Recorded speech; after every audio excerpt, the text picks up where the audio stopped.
You ever wonder what happens when everything you've ever known burns to the ground, and the only hand reaching for you belongs to someone you were raised to fear? Tonight I'm telling you that exact story.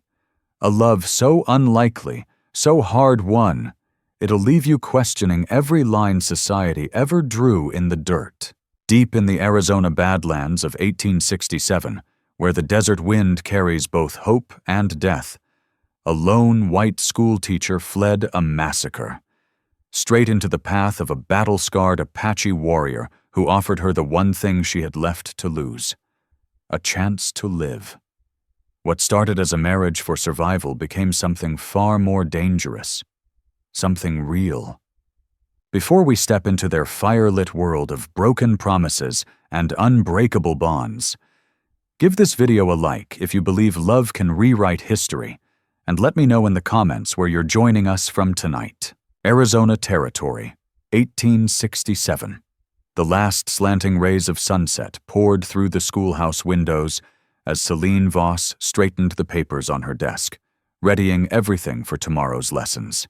At 24, she'd carved out 3 hard years of independence in the rough mining camp of Copper Ridge, far from the choking rules of Boston society and the ugly gossip that had trailed her ever since Silas Wade's betrayal. "Miss Voss?" Celine glanced up to see Prue Finch, the blacksmith's 10-year-old daughter, hovering shyly in the doorway. "I finished it." The girl held out a worn little book with quiet pride. "Just like you told me." Celine's face softened into a smile as she accepted the battered copy of Little Women. "And what did you make of Jo?" "She's like you," Prue answered without hesitation. "Tough. Says what she thinks, no matter who's listening." A warm flush crept up Celine's cheeks. Back east, those same qualities had only brought ridicule and cold shoulders. Out here on the raw frontier, they were the very things that kept her standing. "You'd best get home quick," Celine said, nodding toward the darkening sky beyond the glass. "Your pa will start fretting." Once Prue scampered off, Celine gathered her things, snuffed the lantern, and turned the key in the schoolhouse door with a soft click. The walk to her little cabin on the town's edge felt as familiar as breathing. She passed Old Man Birch's general store. He'd always let her run a tab when the silver played out, then the noisy saloon she never set foot in, and finally Sheriff Bodie's office. The lawman touched the brim of his hat as she went by. "Evening, Miss Voss." "Sheriff." She gave a small nod. "Quiet day?" "Quiet as we can hope for," he answered, but the shadow in his eyes made her slow down. "Word's come up from Tucson, though. Folks say the Rufus Cain gang's drifting north again." Celine's pulse jumped. Rufus Cain's bunch. Vicious, especially with women. "I heard they'd been chased clear down into Mexico." "So did everybody," Sheriff Bodie said, voice low and grim. "Bolt your door good tonight, ma'am." Celine hurried the rest of the way, the sheriff's warning ringing in her ears like a distant bell. Inside the cabin, she shot the bolt home, pulled the curtains tight, then struck a match to the small oil lamp. The cramped room held everything she owned, mostly books, a few dresses, and the faded tin type of her parents, both gone these past 5 years. Sleep came in uneasy snatches, chased by old memories of Boston parlors and Silas Wade's charming smile that never warmed his eyes. In the middle of the night, the dream shifted. Hooves, distant thunder at first, then louder, closer. She jolted awake. The sound was real. Gunshots cracked the darkness. Screams tore through the air. Celine lurched out of bed, groping for her robe. Orange firelight danced across the windows. Heart slamming against her ribs, she eased the door open just enough to see at least 20 riders tearing down the main street, torches raised high, revolvers spitting flame. The Rufus Cain gang had come to Copper Ridge. She stood frozen as they torched Old Man Birch's store. The old shopkeeper stumbled out the door, only to crumple under a bullet. Widow Etta ran after him. Her cry was cut short the same brutal way. Next, the saloon bloomed into flame, then the bank. When the riders wheeled toward the row of cabins, Celine knew she had seconds. She yanked on her clothes, snatched her mother's locket, the small leather pouch of saved coins, and her father's worn pocket knife. Flames were already licking the front porch as she slipped through the back window into the black night. She ran blind toward the hills, neighbors' screams spurring her on. A slug buzzed past her ear and splintered pine bark inches from her head. Celine ducked low, lungs burning, veering deeper into shadow. Dawn found her curled in a tight ravine, miles from the smoking ruins of Copper Ridge. A thin gray plume still rose against the pale pink sky. Her throat was raw with thirst, feet shredded and bloody inside thin shoes, dress ripped to rags, face smeared with soot and tears. For 3 days she drifted, sucking rainwater from hollowed rocks, nibbling the few safe berries she could spot. On the 4th morning, legs shaking with exhaustion, she topped a rise and looked down. A cavalry post lay in the valley below. Hope flooded her veins, enough to carry her stumbling down the slope. But as she got closer, dread replaced it. The fort stood empty, doors swinging loose, crates overturned, everything abandoned. "They pulled out 2 weeks back," a deep voice said behind her. Celine spun, fingers fumbling for the pocket knife. The man who stepped from the rocks made ice slide through her blood. Tall, copper-skinned, long black hair braided in 2 thick ropes that framed a face carved from stone. Buckskin leggings, plain cotton shirt, bandana knotted around his forehead. Worst of all were his eyes, black as a moonless night, locked on her with a steady, unnerving force. Every ugly story she'd ever heard about the Apache raced through her mind. Scalps taken, captives dragged off, torture. She raised the little knife, hand shaking hard enough to rattle. "Stay back," she managed, voice cracking like dry wood. His expression never flickered. "That blade won't keep thirst from killing you," he said in clear, lightly accented English. "Or the men hunting you." Her heart lurched. "What men?" "The ones who burned your town." He tipped his head south. "They're looking for anybody who got away. 3 riders on your trail right now." Fresh terror clamped her chest. The knife felt like a toy. "How do you know about the town?" "Saw the smoke? Watched 'em kill?" His face stayed hard as granite. "You're the school marm." It wasn't a question. Celine swallowed. "How would you?" "I've seen you. With the children." He took 1 step closer. She backed up until her shoulders hit the rough adobe wall of the empty fort. "You got 2 roads," he said. "Die here, of thirst, of bullets, of the desert, or come with me." "Why would you help me?" she demanded, knife still raised. Something shifted in those midnight eyes. Not softness, exactly, but a shade less cold. "I got my reasons." She searched his face, desperate. "What's your name?" "My people call me Baishan." "Like the knife?" The Apache word slipped out before she could stop it. A faint nod. "For my stubbornness." He studied her another long moment. "And yours?" Celine Voss." Celine Voss. He repeated it slowly, as if tasting the sound. 3 riders'll be here before sundown. Choose now." From the south came the faint whinny of horses on the wind. Celine thought of Rufus Cain's men, of what they'd done to Widow Etta. She looked into Baishan's unreadable face and made her choice. "I'll go with you." "How do you know about the town?" Celine demanded, voice tight. "I saw the smoke from miles off. I watched 'em do the killin'. Beishan's face stayed carved from rock, giving nothing away. You're the schoolteacher. It came out flat, like he'd known it all along. Celine swallowed hard. How in hell would you know that? I've seen you, with the young ones, teaching. He took one deliberate step closer. She backed up fast until her spine met the sun-baked wall of the abandoned fort. 2 paths in front of you, he said.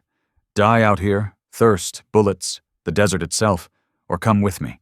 Or, why would you stick your neck out for me?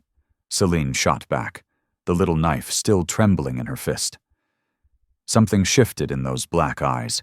Not warmth, exactly, but the cold edge dulled just a fraction. I got my own reasons. What's your name?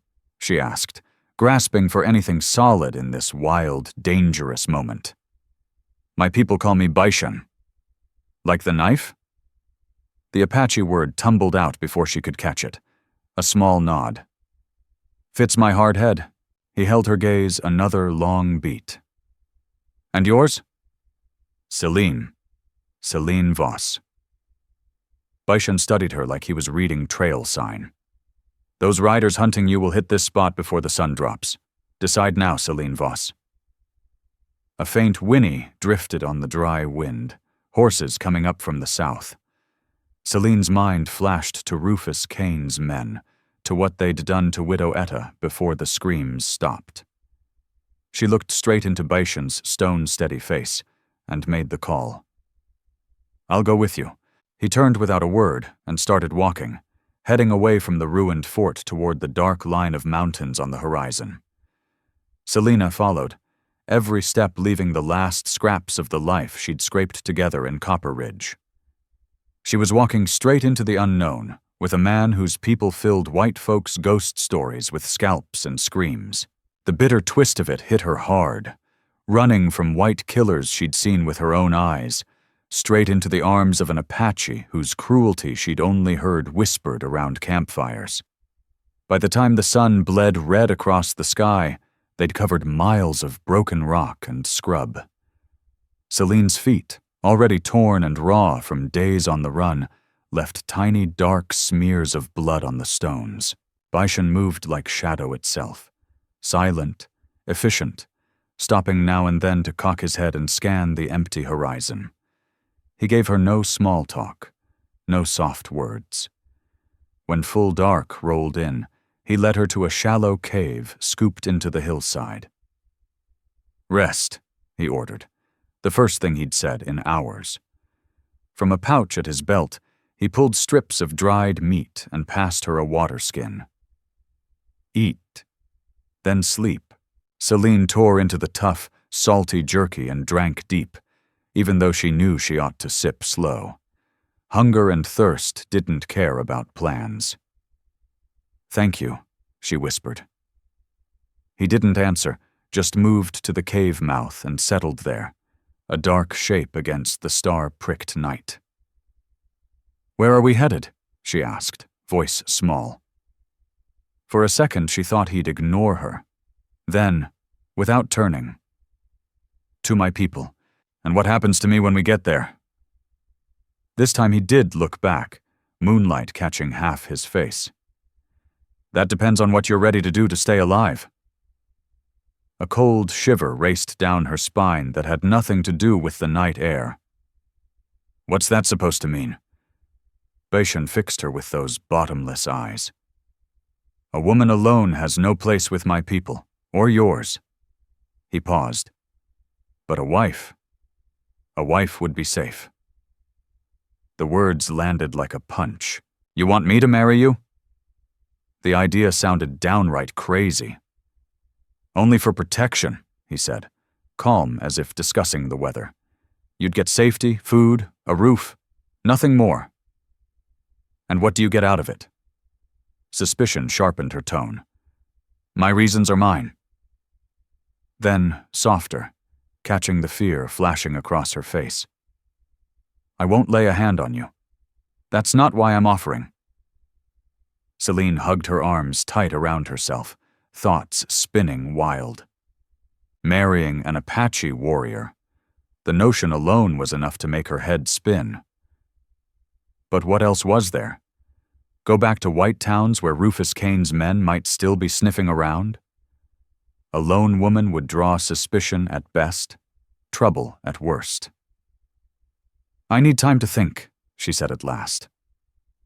"Till morning," Baishan agreed, turning back to watch the darkness. Selena stretched out on the hard-packed dirt, convinced sleep would never find her.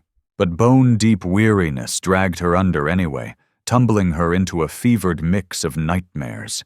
Blazing buildings, Silas Wade's cold smile, and strange new visions of endless desert under a blazing sky, watched over by a pair of obsidian eyes that gave nothing away, yet saw straight through her. Morning hit like a slap, bright, merciless light flooding the cave. Baishan was already up, packing gear with quick, sure hands. Her whole body screamed from days of running and the unforgiving stone floor. "You decided?" he asked, straight to the point. Celine pushed herself up, wincing as blistered feet met rough ground. In daylight, the whole midnight talk felt like a fever dream, but the danger was real as ever. "Yes," she said, voice firmer than her shaking knees. "I'll take your offer, but there have to be conditions." One dark brow lifted, the first crack in his iron mask. "This is temporary," she went on, falling back on the bargaining she knew from Boston parlors. "Only till I can get somewhere safe on my own. And like you said, no marital expectations." "That all?" A faint trace of dry humor edged his words. Celine lifted her chin.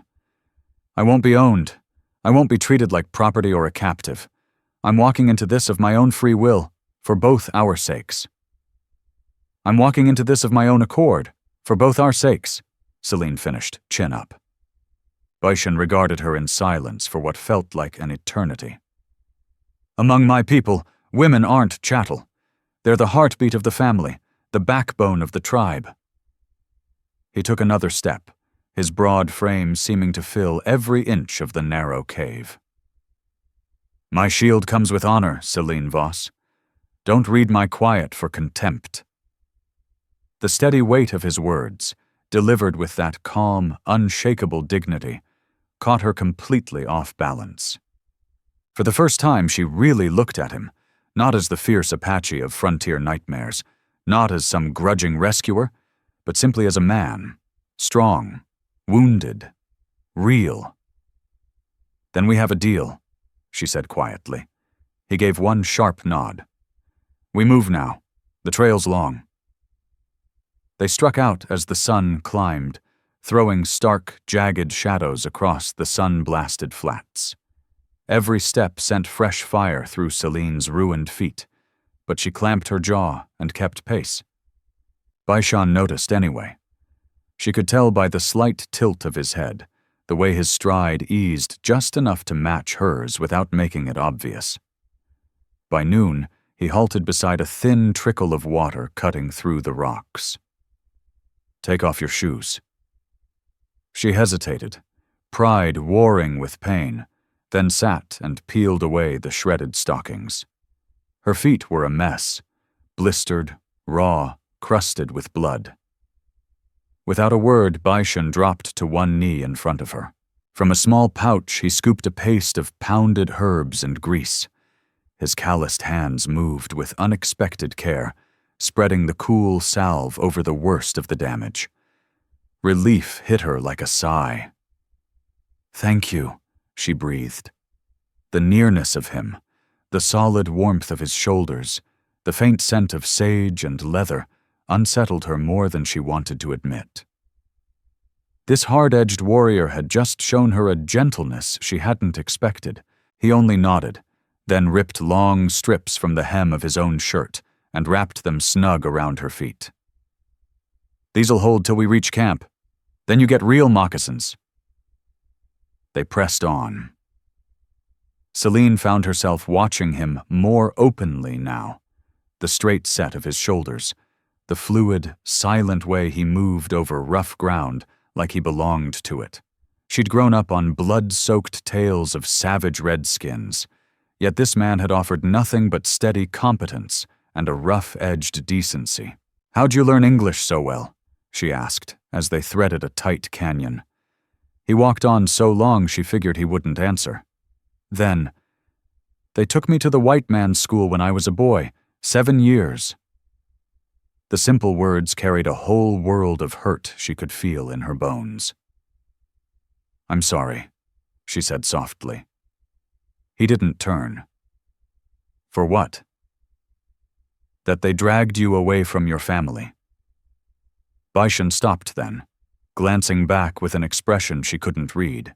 Most white women would call it a kindness, civilizing the savage. Celine held his gaze without flinching. "After what I've seen these last few days, I'm not so sure civilization has much to recommend it." A spark, surprise, maybe respect, flashed in his dark eyes. He dipped his chin once, then turned and kept walking. But the quiet between them had changed. It wasn't empty anymore. It felt charged, like the air before a summer storm. As the second day's sun dipped low, they topped a ridge and looked down into a secret valley cradled against a mountain's flank.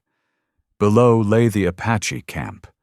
Dozens of brush wickiups arranged in a loose circle, thin spirals of smoke rising from cook fires. Women moved purposefully between dwellings. Children darted and laughed. Warriors kept watch along the edges. "Your people," Celine murmured, anxiety knotting her stomach. "Our people now," Baishan corrected, voice low but firm. "If you still stand by the bargain." She drew a steadying breath. "I do." He searched her face for any flicker of doubt, found none, and nodded. "Then come. We'll be married before sundown." Every step closer drew more eyes. Women paused mid-task, hands still on grinding stones or cradle boards. Children froze in their games. Warriors straightened, hands resting near weapons. Baishan walked tall, not swaggering, but carrying himself with the quiet authority of a man who belonged exactly where he was. An old woman stepped from the largest wickiup. Deep lines etched her face. Her posture held the regal bearing of someone who'd seen decades of hard seasons. "My grandmother," Baishan said under his breath. "She carries the clan's wisdom."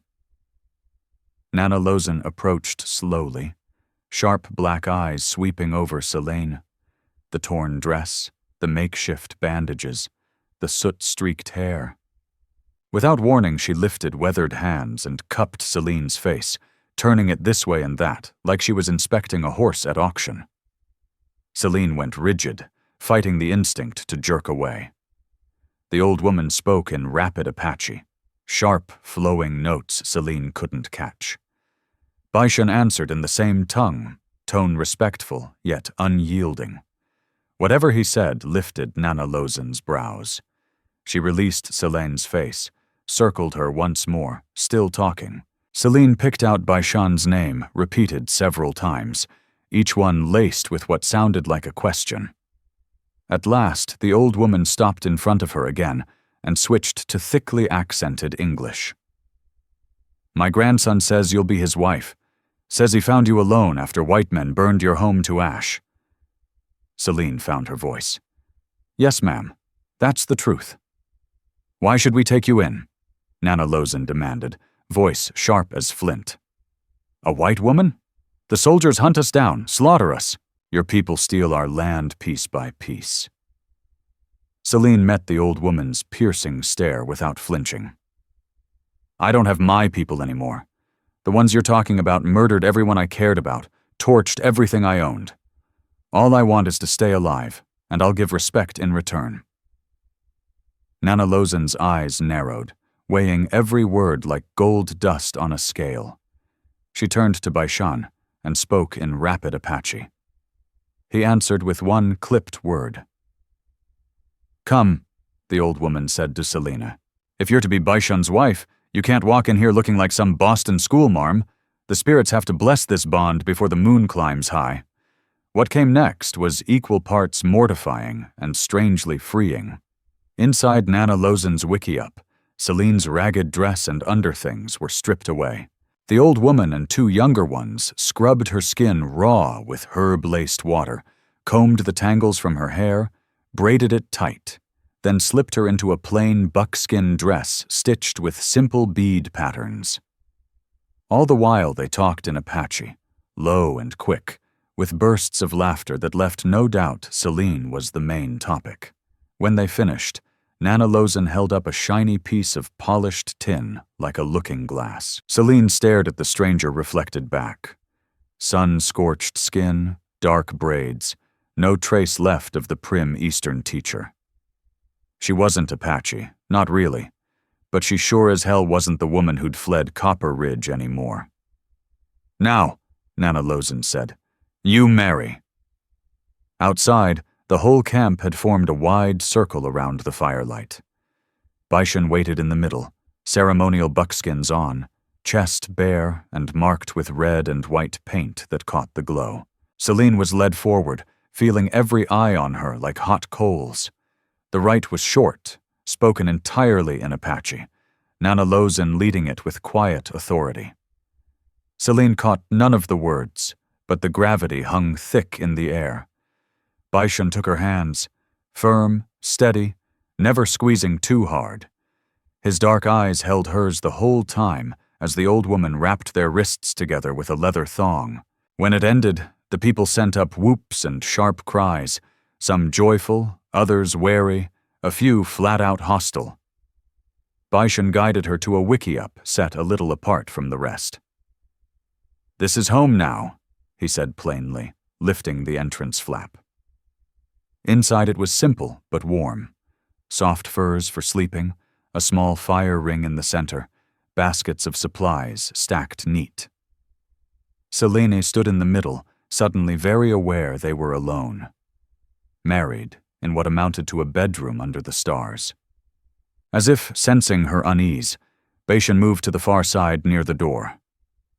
"I'll sleep here." He nodded toward a spot screened by a hanging blanket. "You get privacy there?" Relief washed over her, mixed with a strange, unexpected flicker of something else. Disappointment? Curiosity? She wasn't sure. "Thank you for keeping your word," she said softly. He studied her a moment longer. "Rest. Tomorrow you start learning what it means to be a wife among the people." Then he stepped out, leaving her alone with the weight of the day. From respected schoolmarm to hunted survivor to Apache bride, all in the space of a single week. That night, stretched out on the surprisingly soft furs, Celine heard Baishan return and settle on his side of the wickiup. The camp sounds faded slowly into quiet. In the dark, she finally let the tears come. Quiet sobs for the children she'd taught, for the folks in Copper Ridge who'd taken her in, for the life she'd fought to build and lost forever. And woven through it all was a thread of uncertainty about this new path she'd chosen, even if only for now, with a man as mysterious and vast as the desert night itself. Days blurred into weeks in the Apache camp. Every morning before first light, Celine rose to join the women at the stream, hauling water and scrubbing clothes in near silence, broken only by Apache words she couldn't yet grasp.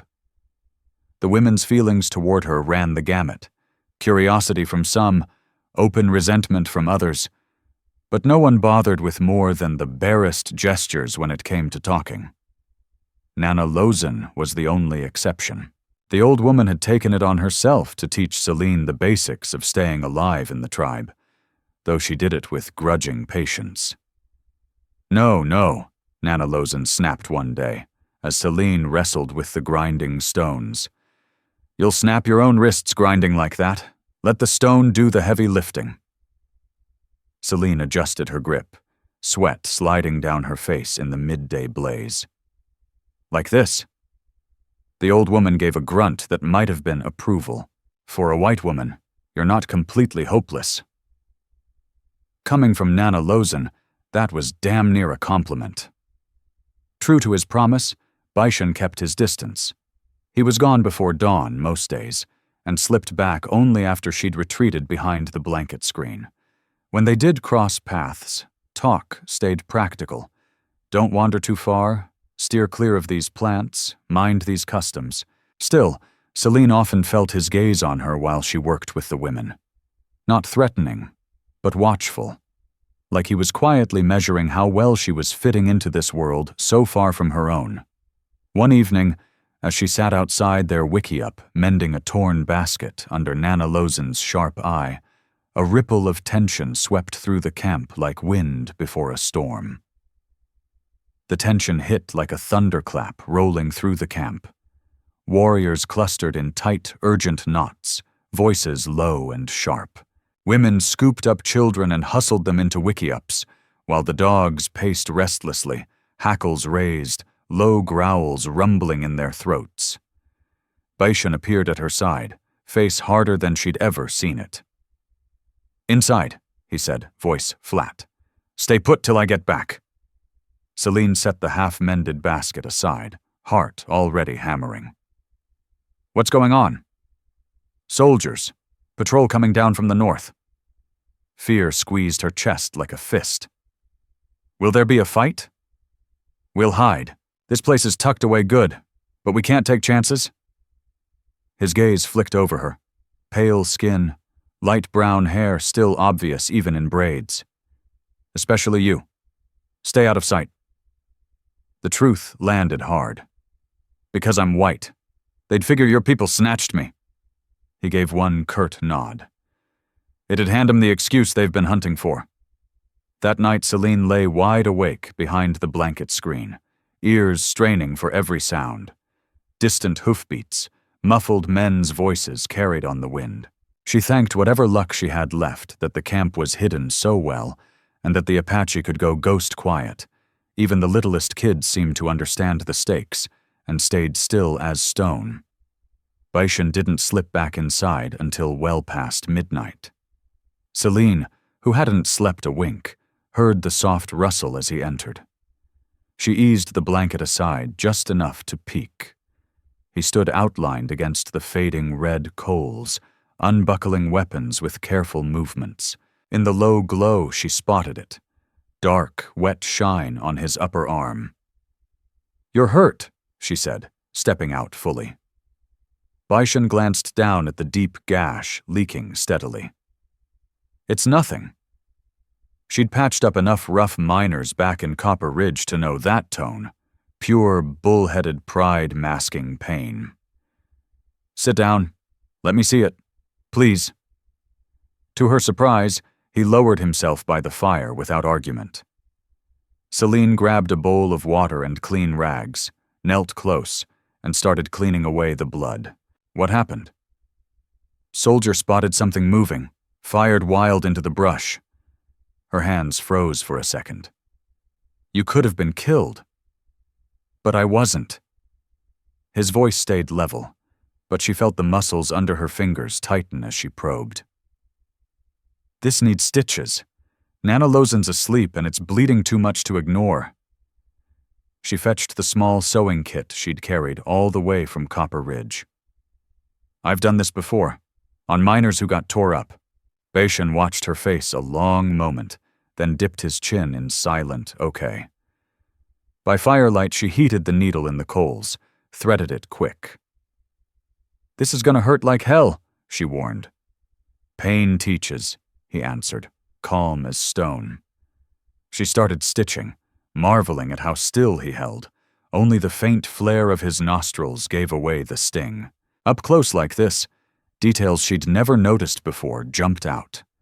The fine, swirling tattoo banding his right bicep, the web of old scars telling stories across his copper skin, the surprising softness of his black hair brushing her knuckles. "Why'd you agree to marry me?" The question slipped out before she could bite it back. His dark eyes locked on hers. "You needed protecting. Plenty in this world do." She tied off another knot. "Why me, though?" Silence stretched so long she thought he wouldn't answer. Then, barely above a whisper, "I know what it feels like to lose everything." Her hands stilled. "What did you lose?" "My wife. My son."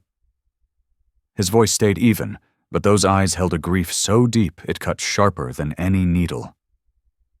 "Smallpox, 3 winters back. Traitors brought it." The words hit her like a gut punch. In all their time together, he'd never once spoken of a family.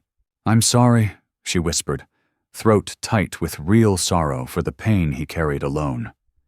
He nodded once, accepting the words without fanfare. "Is that why—" She hesitated, then pushed on. "Why you promised not to expect certain things from this marriage, because you're still grieving them?" His gaze sharpened. "I said it because you needed to hear it, because you'd already had enough hurt from men." The quiet insight, and the respect wrapped inside it, rocked her. She finished the last stitch in silence, then wrapped clean cloth tight around his arm. "Thank you," he said as she knotted it off. "You're welcome," she answered, suddenly very aware of how close they sat, of the quiet intimacy of tending him in the dim heart of their shared home. Something eased in his face, a softening so subtle it was almost lost in the firelight. For a long heartbeat, neither moved. Caught in a current neither had expected. Then Baishan rose smooth as water, breaking the moment. "You should rest. Tomorrow's going to bring fresh trouble." Celine slipped back behind the screen, but sleep stayed miles away. Her mind kept turning over their words, peeling back new layers of the stoic warrior she'd married. Layers she hadn't known were there until tonight. Knowing he'd once been someone's husband, someone's father, had loved deeply and lost everything, shifted something inside Celine. The stoic warrior she'd married suddenly felt achingly human, and that made him far more dangerous to the walls she'd built around her heart. Keeping this marriage strictly business was getting harder by the day. The next few days the camp crackled with fresh unease. Scouts rode in with grim news. The soldier patrol had dug in at a makeshift camp just 10 miles north. Way too close for anyone's liking. The people moved fast, breaking camp earlier than planned to head for the winter grounds. Celine threw herself into the work alongside the women, learning to take down wiki-ups with quick, practiced hands, bundling household goods onto the travois. To her quiet surprise, a few of the younger women started talking to her in broken English or with gestures, patiently teaching her key Apache words and laughing good-naturedly when she mangled the pronunciation. On the 3rd night of packing, as Celine sat with the women grinding meal and drying meat for the trail, a sudden commotion erupted at the camp's edge. 2 warriors came pounding in on lathered horses, leaping down to speak urgently with the gathering council. Baishan found her moments later, face carved from granite. "Come," he said, taking her arm and steering her away from the curious stares. When they were out of earshot, he dropped his voice to a tense murmur. "Rufus Kane's bunch has been spotted close by." Her blood turned to ice. "They're scouting for the soldiers now, or claiming to, but they're showing photographs, hunting survivors from Copper Ridge." "Looking for me?" The words came out barely a whisper. "Yes." His jaw tightened. "One scout overheard them describing a schoolteacher who got away. They're offering good money for any word on you." Panic clawed up her throat. "We have to run. Right now." "No." His tone brooked no argument. "They've got the main trails blocked. The whole tribe would be in the crosshairs, especially with you here." "Then I should go alone," she said, the words ripping out of her. "Draw them off. Keep your people safe." Baishan's hand closed gently around her wrist, despite the storm in his eyes. "You'd be caught inside a day." What other choice is there? Panic edged her voice higher, his gaze locked on hers, steady, unyielding. You have to become one of us for real, not just in clothes and braids. What do you mean? A sacred ceremony. It would tie you to the people in the eyes of the spirits, deeper than any marriage vow. She stared, struggling to take it in. How would that help? If soldiers or anyone stops us, everything about you, your walk, your ways, how you carry yourself, would show you're not a prisoner. You're here by choice, part of the tribe. Can something like that be picked up so fast? Not picked up, transformed. He paused, the weight of it clear in his voice. It's not a light thing. Once it's done, a piece of you will always belong to us, to this land. The truth of his words settled heavy on her shoulders. This wasn't a costume or a trick. It was a full surrender of the old Celine Voss. But what was left of that woman anyway? The schoolteacher from Copper Ridge had burned away with the town. What do I have to do? She asked quietly. The rite began at dusk under Nana Lozen's watchful direction. Celine was led into the sweat lodge for purification. Steam thick with sacred herbs, body painted with holy symbols, hair woven with beads and feathers. Nana Lozen handed her a bitter, earthy tea. Drink. It opens the eyes to see past the surface. Full dark fell. Celine was guided to a ring of stones outside camp. The tribe gathered close, faces dancing in firelight. Drums started. A deep, steady throb that matched her racing pulse. Baishan stood waiting in the center, his own body marked with different sacred patterns. He held out his hands. She stepped forward and placed hers in his, feeling the quiet power in his grip. What came next defied words, terrifying and holy all at once. The drums, the low chanting, the leaping flames, and maybe the tea itself wove together into something beyond ordinary knowing. Celine felt her mind stretch wide, touching the earth under her feet, the stars overhead, the circle of people around her. And strongest of all, the man holding her hands. Visions swept through her, riding the wind with eagles across endless desert, running swift as wolves through silvered canyons, standing rooted like old pines through blistering summers and freezing winters. Through every image, Baishan's presence anchored her, his dark eyes mirroring the same wild journey, the same deep shift. At the peak, Nana Lozen bound their wrists with a cord braided from horsehair, speaking words Celine somehow understood in her bones, despite the unfamiliar tongue. The people answered in a rising wave of voices that climbed toward the stars. And then Baishan did something he'd never done before. He drew her close, arms strong around her, and pressed his mouth to hers. The kiss wasn't in the ceremony. Selina knew it in an instant, just as she knew everything between them had changed forever. His lips were warm, unexpectedly soft. The touch brief but electric, loaded with unspoken promise. When he drew back, his eyes searched hers, watching for fear, for regret, for any sign she wanted to pull away. Selina felt no fear, no urge to pull away, only a deep, startling sense of home she'd never known, not in the stiff Boston parlors, not in the dusty streets of Copper Ridge, not once in all her years. "Now," Baishan murmured, voice low and sure, "you're truly my wife." That night, for the first time, they slept without the blanket wall between them. They didn't touch, but Celine was keenly aware of him across the small space of the wickiup, the steady rise and fall of his breathing, the warmth of his presence. The old bargain they'd struck felt small now, overshadowed by something new and unbreakable growing between them. At first light, the tribe broke camp, slipping through secret mountain trails with the quiet skill of people who'd done this 1,000 times. Celine rode double behind Baishan, arms wrapped around his waist, her body quickly learning the easy roll of the horse beneath them, matching his rhythm as naturally as breathing. The Apache moved smart, split into small bands spread miles apart, making them ghosts on the land, impossible to pin down or hit hard. 3 days out, trouble found them.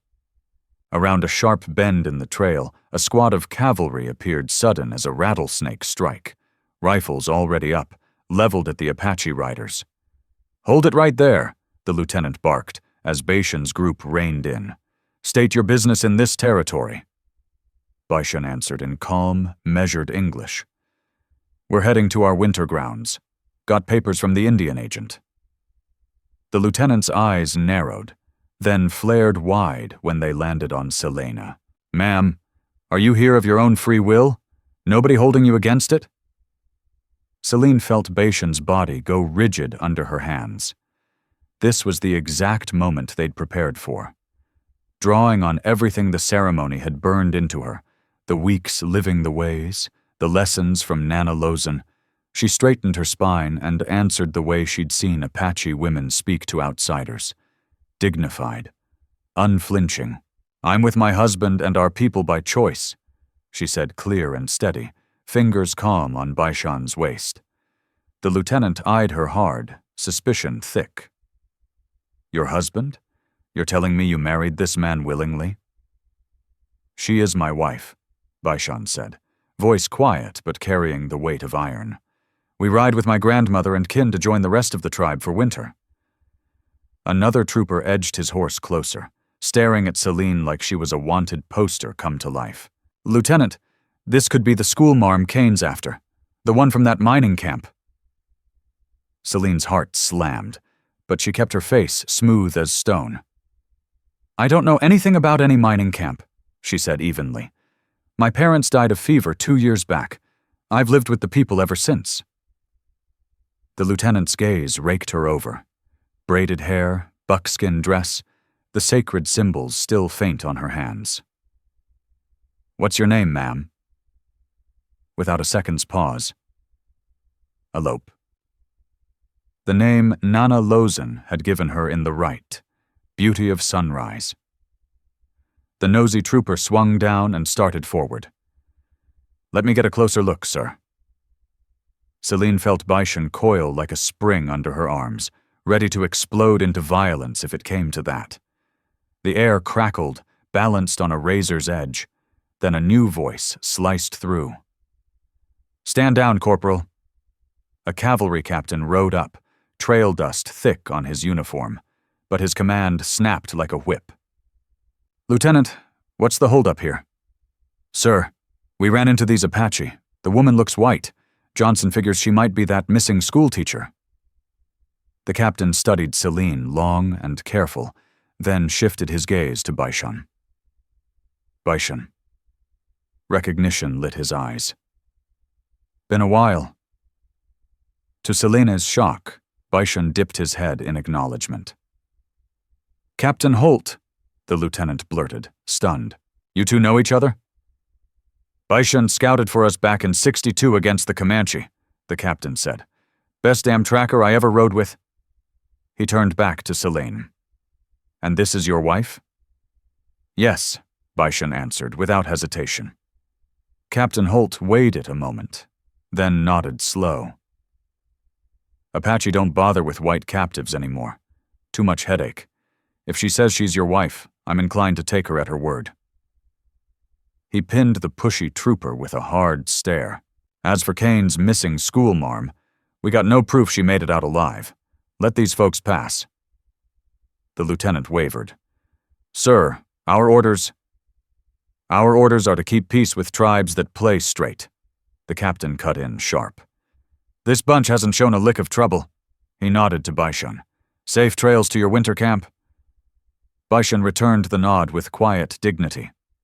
"Thank you, Captain." As they rode off, Celine held her back ramrod straight, feeling those trooper eyes burning holes in her spine. Only when the soldiers were long out of sight did she finally let herself slump against Baishan's back, shaking with the aftershock of fear. "You handled that like you were born to it," he said softly. "The captain knew you," she murmured into his shoulder. "Yeah." His voice carried layers. Regret, old anger, hard lessons. Back when I figured working with them might keep my people safe. And did it? For a little while. The bitterness in his tone said more than any long story ever could. They rode quiet for a stretch before Celine spoke again. "That trooper who spotted me, he was one of Kane's men, wasn't he? Dressed up like a soldier." Baishan's back went stiff under her hands. "Yeah, I knew him from Copper Ridge, but he couldn't move on us with the captain right there. What happens when there's no captain around?" Fear crept back into her voice, cold and insistent. Baishan reached down, his strong fingers closing gently around her hand where it rested against his waist. A rare, quiet gesture that steadied her more than words ever could. "We'll make the winter grounds by tomorrow," he said low. "There, with the full strength of our people around us, we'll be safer." The winter camp wasn't anything like Celine had pictured. No wide-open flatland exposed to every eye. Instead, the Apache had carved out a secret stronghold in a deep, sheltered canyon. Natural caves dotted the walls, shored up with brush wickiups that housed dozens of families. A clear stream cut right through the middle, and the towering cliffs gave both cover and eagle-eyed lookouts that had kept watch for generations. The winter gathering was bigger by far than the small band she'd known. Bands from all over converged here. When Baishan's group rode in, greetings rose in warm calls and quick hand signs. Celine felt the weight of curious stares, but they carried more wonder than malice. "Lots of bands come together here for winter," Baishan explained as he helped her down from the horse. "Some have never laid eyes on a white woman living our way." Nana Lozen approached then, speaking fast in Apache to Baishan, gesturing toward the rugged mountains they'd crossed. He answered, voice even, but Celine caught the worry creasing the old woman's face. "What's wrong?" Celine asked when a pause came. "Rufus Kane's men are still out there hunting," Baishan said. "Nana Lozen says other bands have crossed paths with them. They're offering bigger money now for any word about you." The old fear clamped tight in her chest. "They won't quit, will they? Men like Kane? Never." His voice turned grim. "Pride won't let them." That evening, Celine was brought before the larger tribal council. At its head sat Chief DeSoto, a weathered, stern-faced man whose hard lines reminded her sharply of Baishan. They listened as Baishan laid out their story, eyes flicking toward her with everything from concern to flat suspicion. When the talk turned fully to Apache, Celine lost the thread, but the rising tension in the voices told her opinions were splitting hard. At last, Chief DeSoto lifted a hand, silencing the room. He spoke straight to Baishan, tone firm but not harsh. Later, in their new quarters, a small cave with wickiup walls built across the opening, Baishan explained the council's call.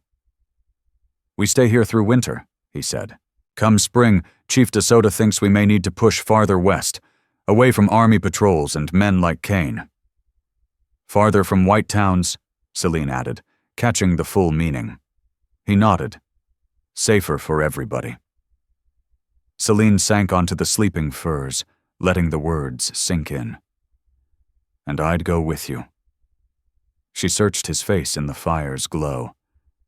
"Our deal was only till I could get back safe. Back to my old world."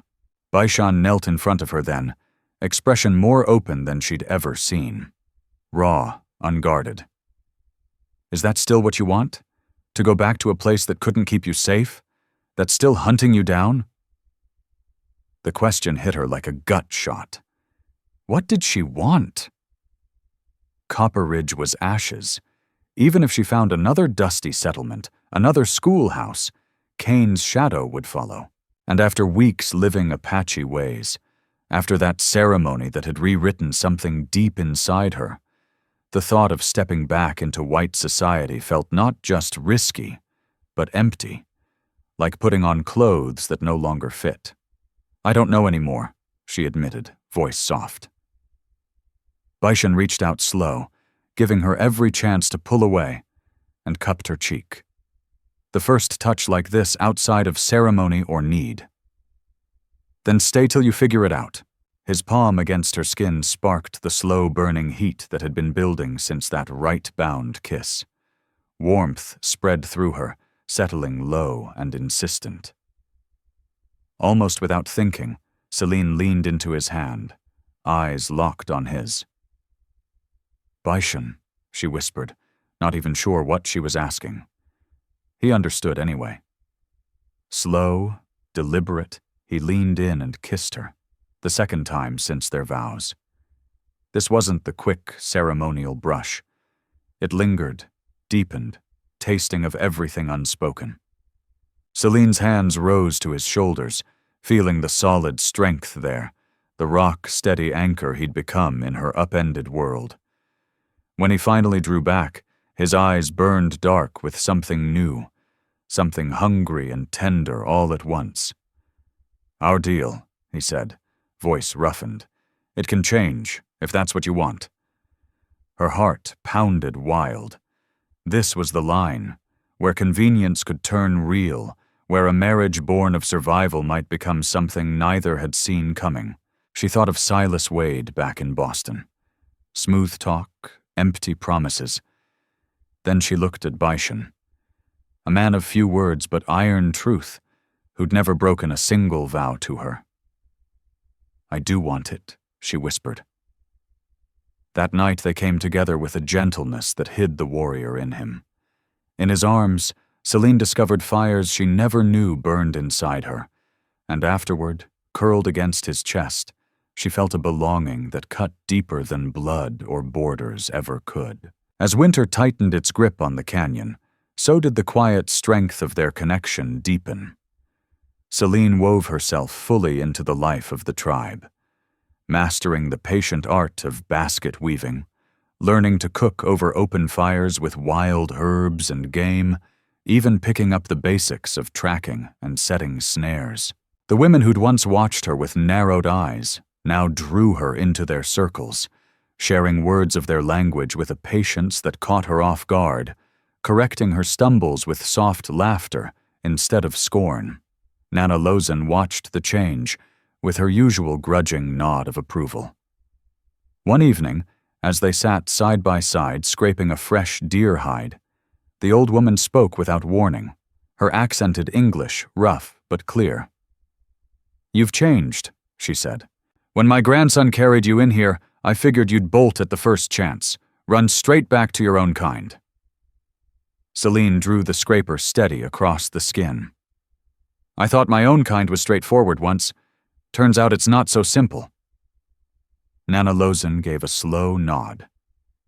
"The spirit saw that truth in you. That's why they opened the way during the ceremony." She paused, fixing Celine with a look that pierced straight through. "My grandson. He was hollow inside after losing his wife and boy. He walked, he ate, he fought, but right here," she tapped her chest hard, "he was gone. Now he breathes again." Heat flooded Celine's face. "I never figured I'd come to care for him the way I do."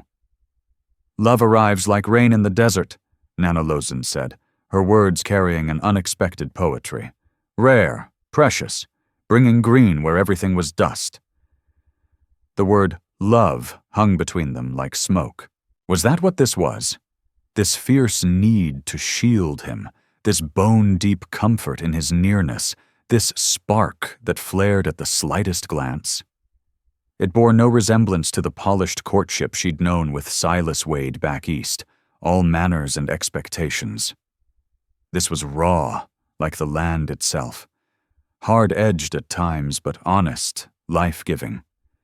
As if her thoughts had called him, Baishan appeared at the edge of the clearing, returning from a hunt with a handful of warriors. Even from a distance, Selena read the trouble in the rigid set of his shoulders, the hurried way the men moved toward the chief's dwelling. Nana Lozen saw it, too. "Go," she told Selena, Find out what's eating at them. By the time Selena reached their cave home, Baishan was already inside, strapping on weapons with quick, practiced motions. "What's happened?" she asked, fear rising sharp in her throat at the sight of him gearing for war. He looked up, face carved with grim lines. "Rufus Kane's men jumped one of our hunting parties near the eastern ridge. 2 warriors dead. They took scalps." Horror crashed over her like cold water. "My God! Because of me? Are they headed this way?" "No." His voice cut firm. "This isn't on you. It's the excuse they've been waiting for, to hunt us down, provoke a fight, and bring the whole army crashing in on every Apache band." He buckled a knife to his thigh. "We have to track them first. Cut this off before it spreads like wildfire. You're going after them." Panic clawed higher. "How many?" 6, maybe 8. We'll ride out 12 strong." "Baishan, please." She caught his arm. "Those men are butchers. They wiped out a whole town." He turned, cupping her face in both hands. "And they'll wipe out our people if we show weakness. This is how we live, Celine. We guard what's ours." The finality in his tone left no room for debate. This was the warrior in him, unbending, bound by blood and duty to the tribe. "When?" Her voice came small. "Within the hour. We come back when it's finished." His thumbs brushed her cheeks, gentle in the storm of the moment. "Be strong. Listen to Nana Lozin. If—" He stopped, then forced the words out. "If I don't make it back, she'll know what to do." The ground seemed to drop from under Selena. Losing him now, when she'd only just found this fragile, unexpected joy, was unthinkable.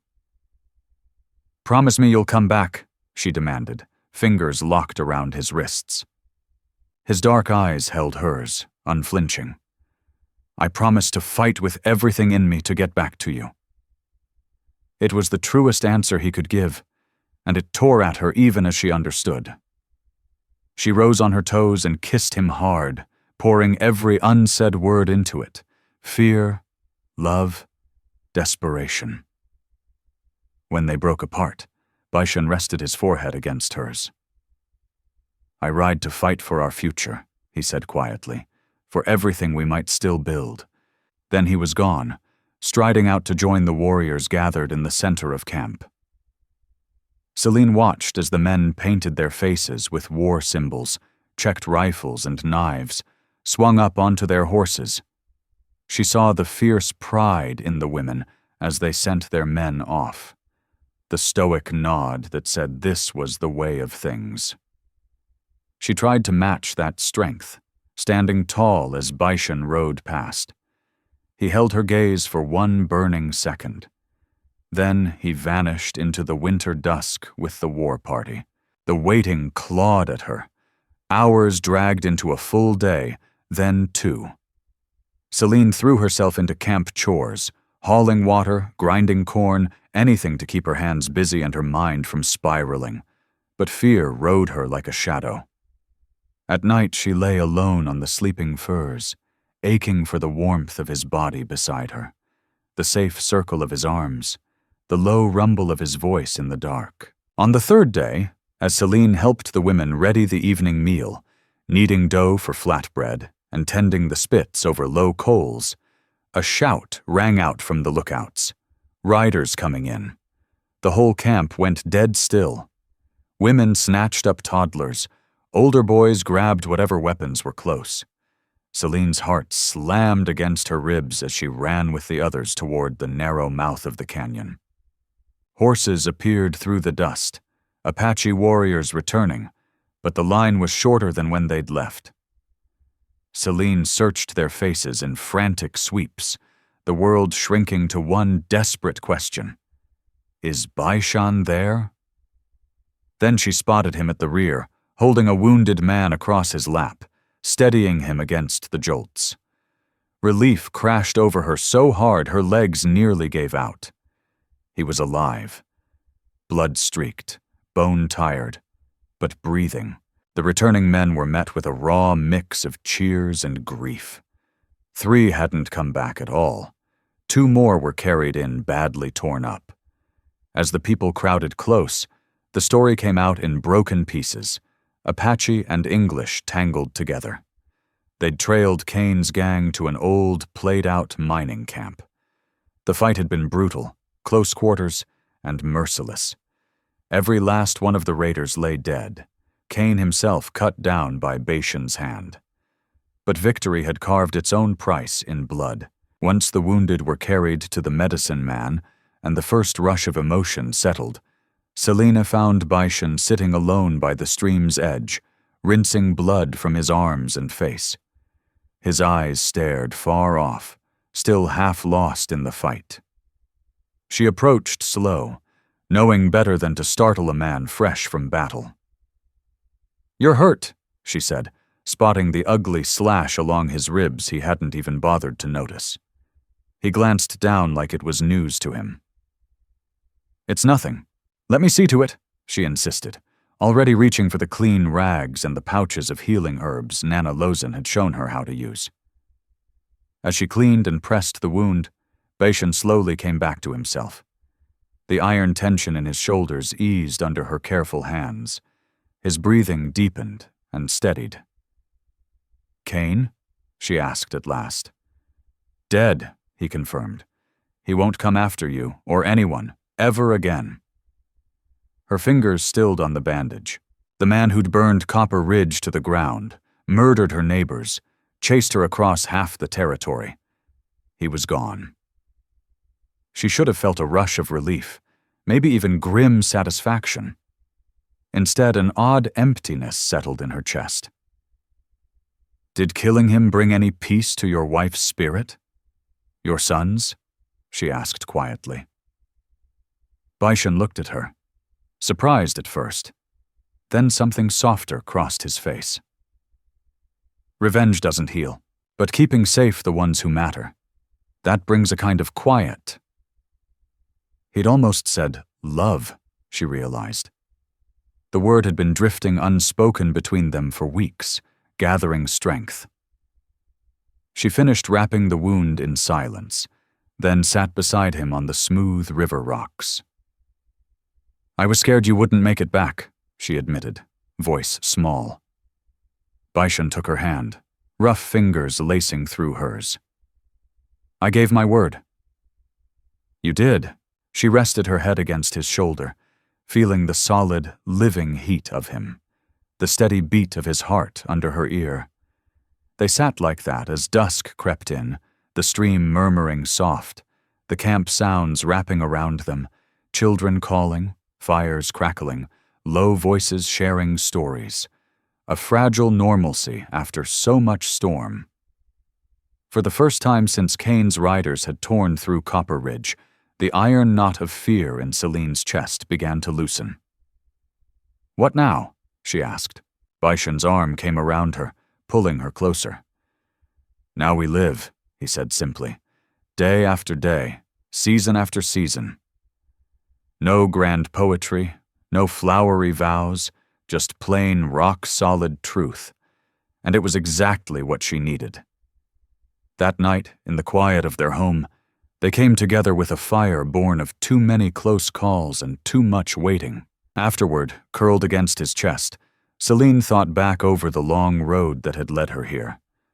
From Boston drawing rooms to a one-room school in a mining camp, to this hidden canyon as an Apache wife. Every mile had peeled away another false layer. Proper manners, old expectations, until only the real her remained. Loving a man from a world she'd once thought impossible. "I love you," she whispered into the dark, the words slipping out easy now that she'd let them be true. Bashan's arms tightened. "And I love you, Alope," he answered, using the name Nana Lozen had given her, Beauty of Sunrise. "From the first moment I saw you standing alone against the odds, I knew your spirit matched mine." She smiled against his skin. "Is that why you were so quiet those early weeks? Because you were falling for me?" A low, rare chuckle rolled through him, making her heart skip. I was tangled up inside. I'd sworn never to love again after losing my family. Then there you were, turning every notion I had about white women, about my own heart, upside down. His hand stroked her hair with a tenderness that still surprised her. Now I see the spirits sometimes hand out second chances, new starts that don't look anything like what we pictured.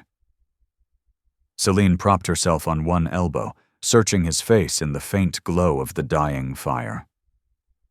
Is that us? A new start? Yes, he said with quiet certainty. For both of us, maybe even for our peoples, if enough eyes open to see what we've found. It was a dream that felt both impossible and absolutely necessary. A bridge across the wide, bloody divide between their worlds, built on a love like theirs. A dream worth every risk, every hard mile, every day still to come. Spring swept into the Arizona mountains in a sudden burst of wild color. Spring rolled into the Arizona high country like a promise kept. Wildflowers exploding across valleys that had been nothing but dust and rock just weeks earlier. Streams roaring full with melt from the peaks above. The people readied to break winter camp, bundling their lives onto travois and pack horses for the long trek to summer hunting ranges. Celine, 6 months deep into this new life, moved with the sure, easy grace of a woman who finally belonged somewhere. Sun had bronzed her skin. Work had hardened her palms. Apache words came quick to her tongue now, though longer talks still tripped her up. That knot needs to be tighter, Bashan said, watching her lash down their load on the travois. Trail gets steep in spots. She tugged the leather strap harder, flashed him a grin. Better? He gave a short nod of approval, then, surprising her, pulled her close in a quick, fierce hug. Much better, he murmured against her ear, breath warm. Such open affection was rare among the Apache. When Bashan chose to show it anyway, it hit her all the harder, like finding water in the desert. Celine leaned into him for a heartbeat before stepping back to finish packing. A sudden stir at the canyon mouth pulled every head around. A lone scout riding hard. He slid off his horse and spoke fast to Chief DeSoto, face dark with bad news. "What's going on?" Celine asked Bashan, who'd gone still, listening even from a distance. "Soldiers," he answered, voice low and tight. "They're throwing up a new fort right near our summer grounds. Lot of bluecoats." Ice slid down her spine. "Does that change everything?" Before he could reply, Nana Lozen strode up, jaw set like iron. "Council's meeting," she told Bashan. "Now." The elders talked for hours. Celine waited outside with the other women, nerves twisting tighter with every raised voice leaking from the gathering. When Bashan finally stepped out, his face was stormy. "What did they settle on?" she asked, falling in beside him as he headed back to their cave. "We're split," he said, words clipped. "Some, like Chief DeSoto, say we push west, find fresh hunting country the army hasn't touched yet. Others want to stand and fight for ground that's always been ours. And you?" She stopped, forcing him to face her. "I believe in staying alive," he said, "in guarding what counts most." His eyes locked on hers, fierce and unguarded. "You count most." The plain truth stole her breath. "What does that mean for us?" "It means I've put forward a different trail." He took both her hands in his. "There's a valley west of the big mountains.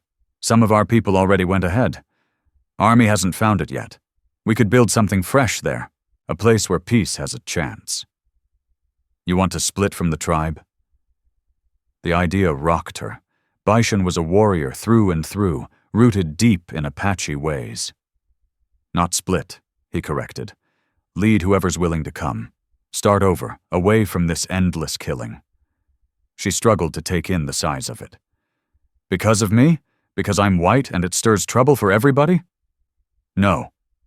His voice cut firm. Because I've seen enough graves.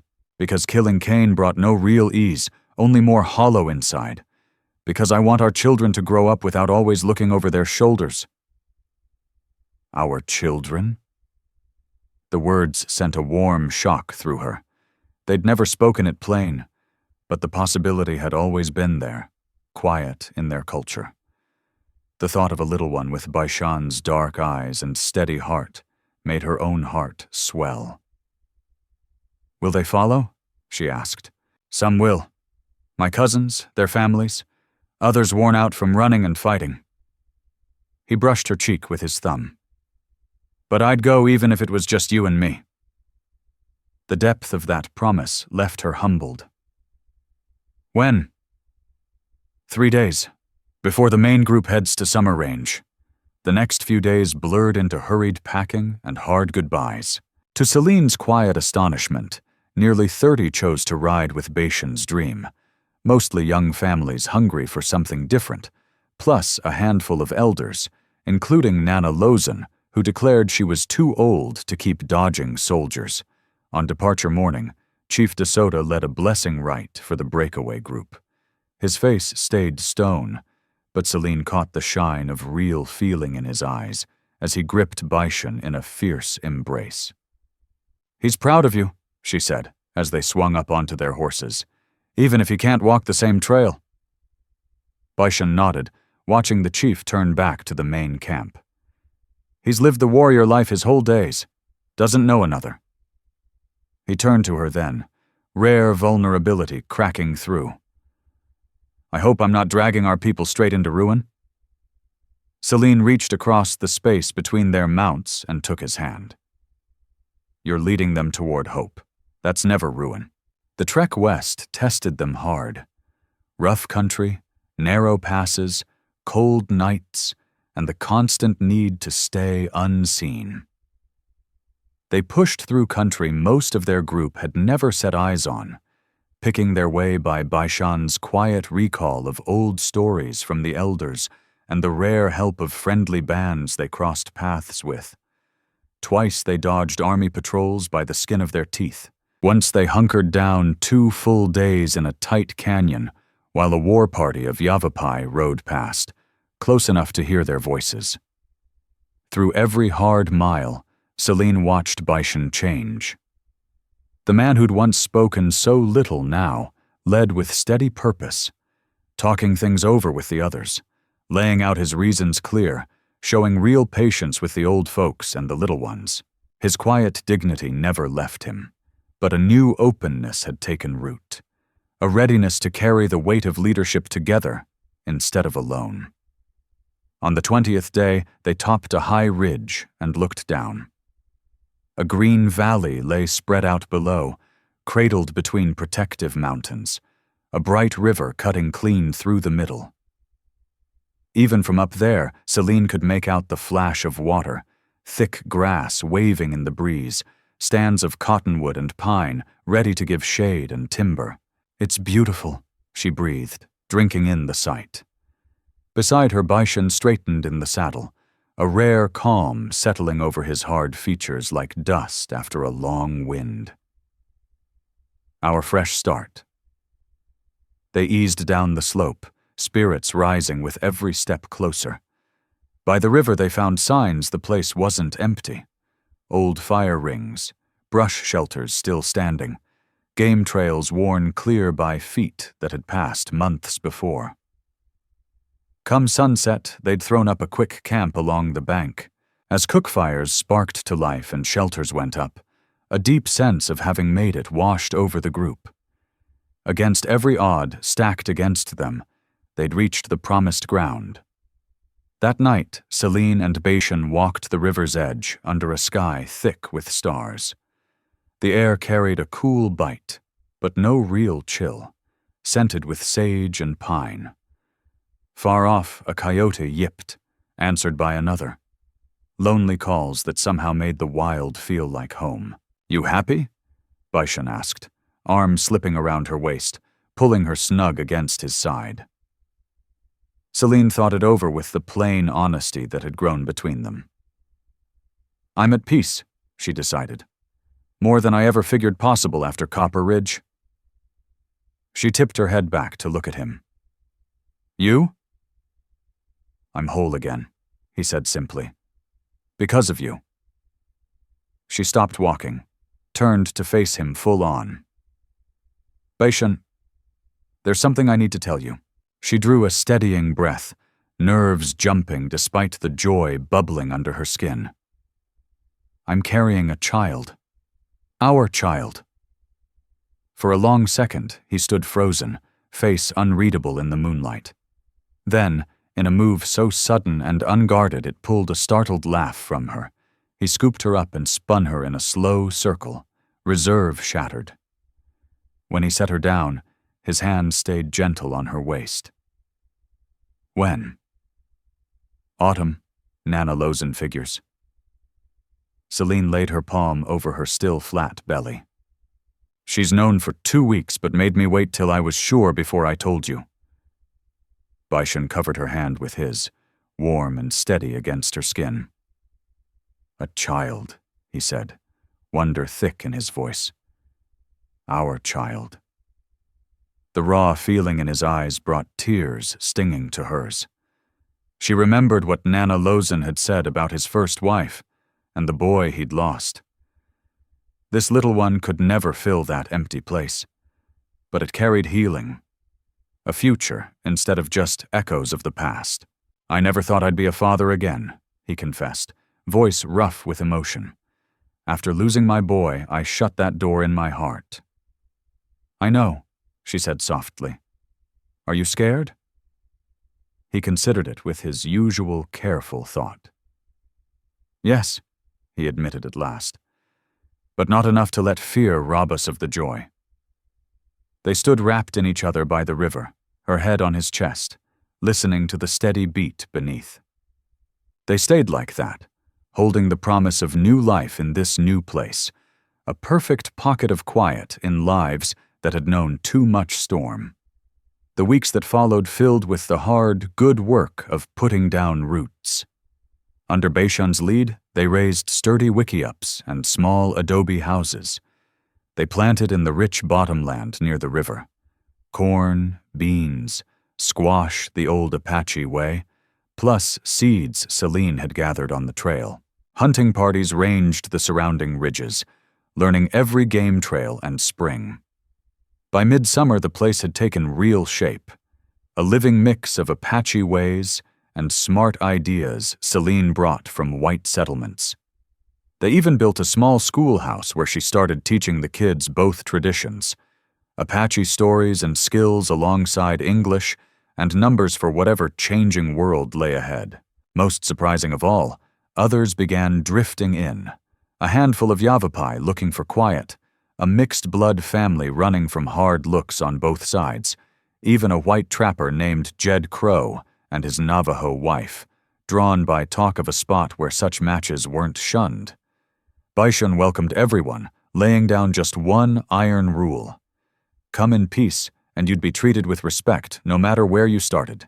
It was a bold stand in a territory torn by blood and mistrust, but here in this hidden valley, it took hold and began to grow. It was a bold, almost unthinkable idea in a land scarred by deep racial hatred and endless suspicion. Yet in this tucked-away valley, it took root and started to bloom.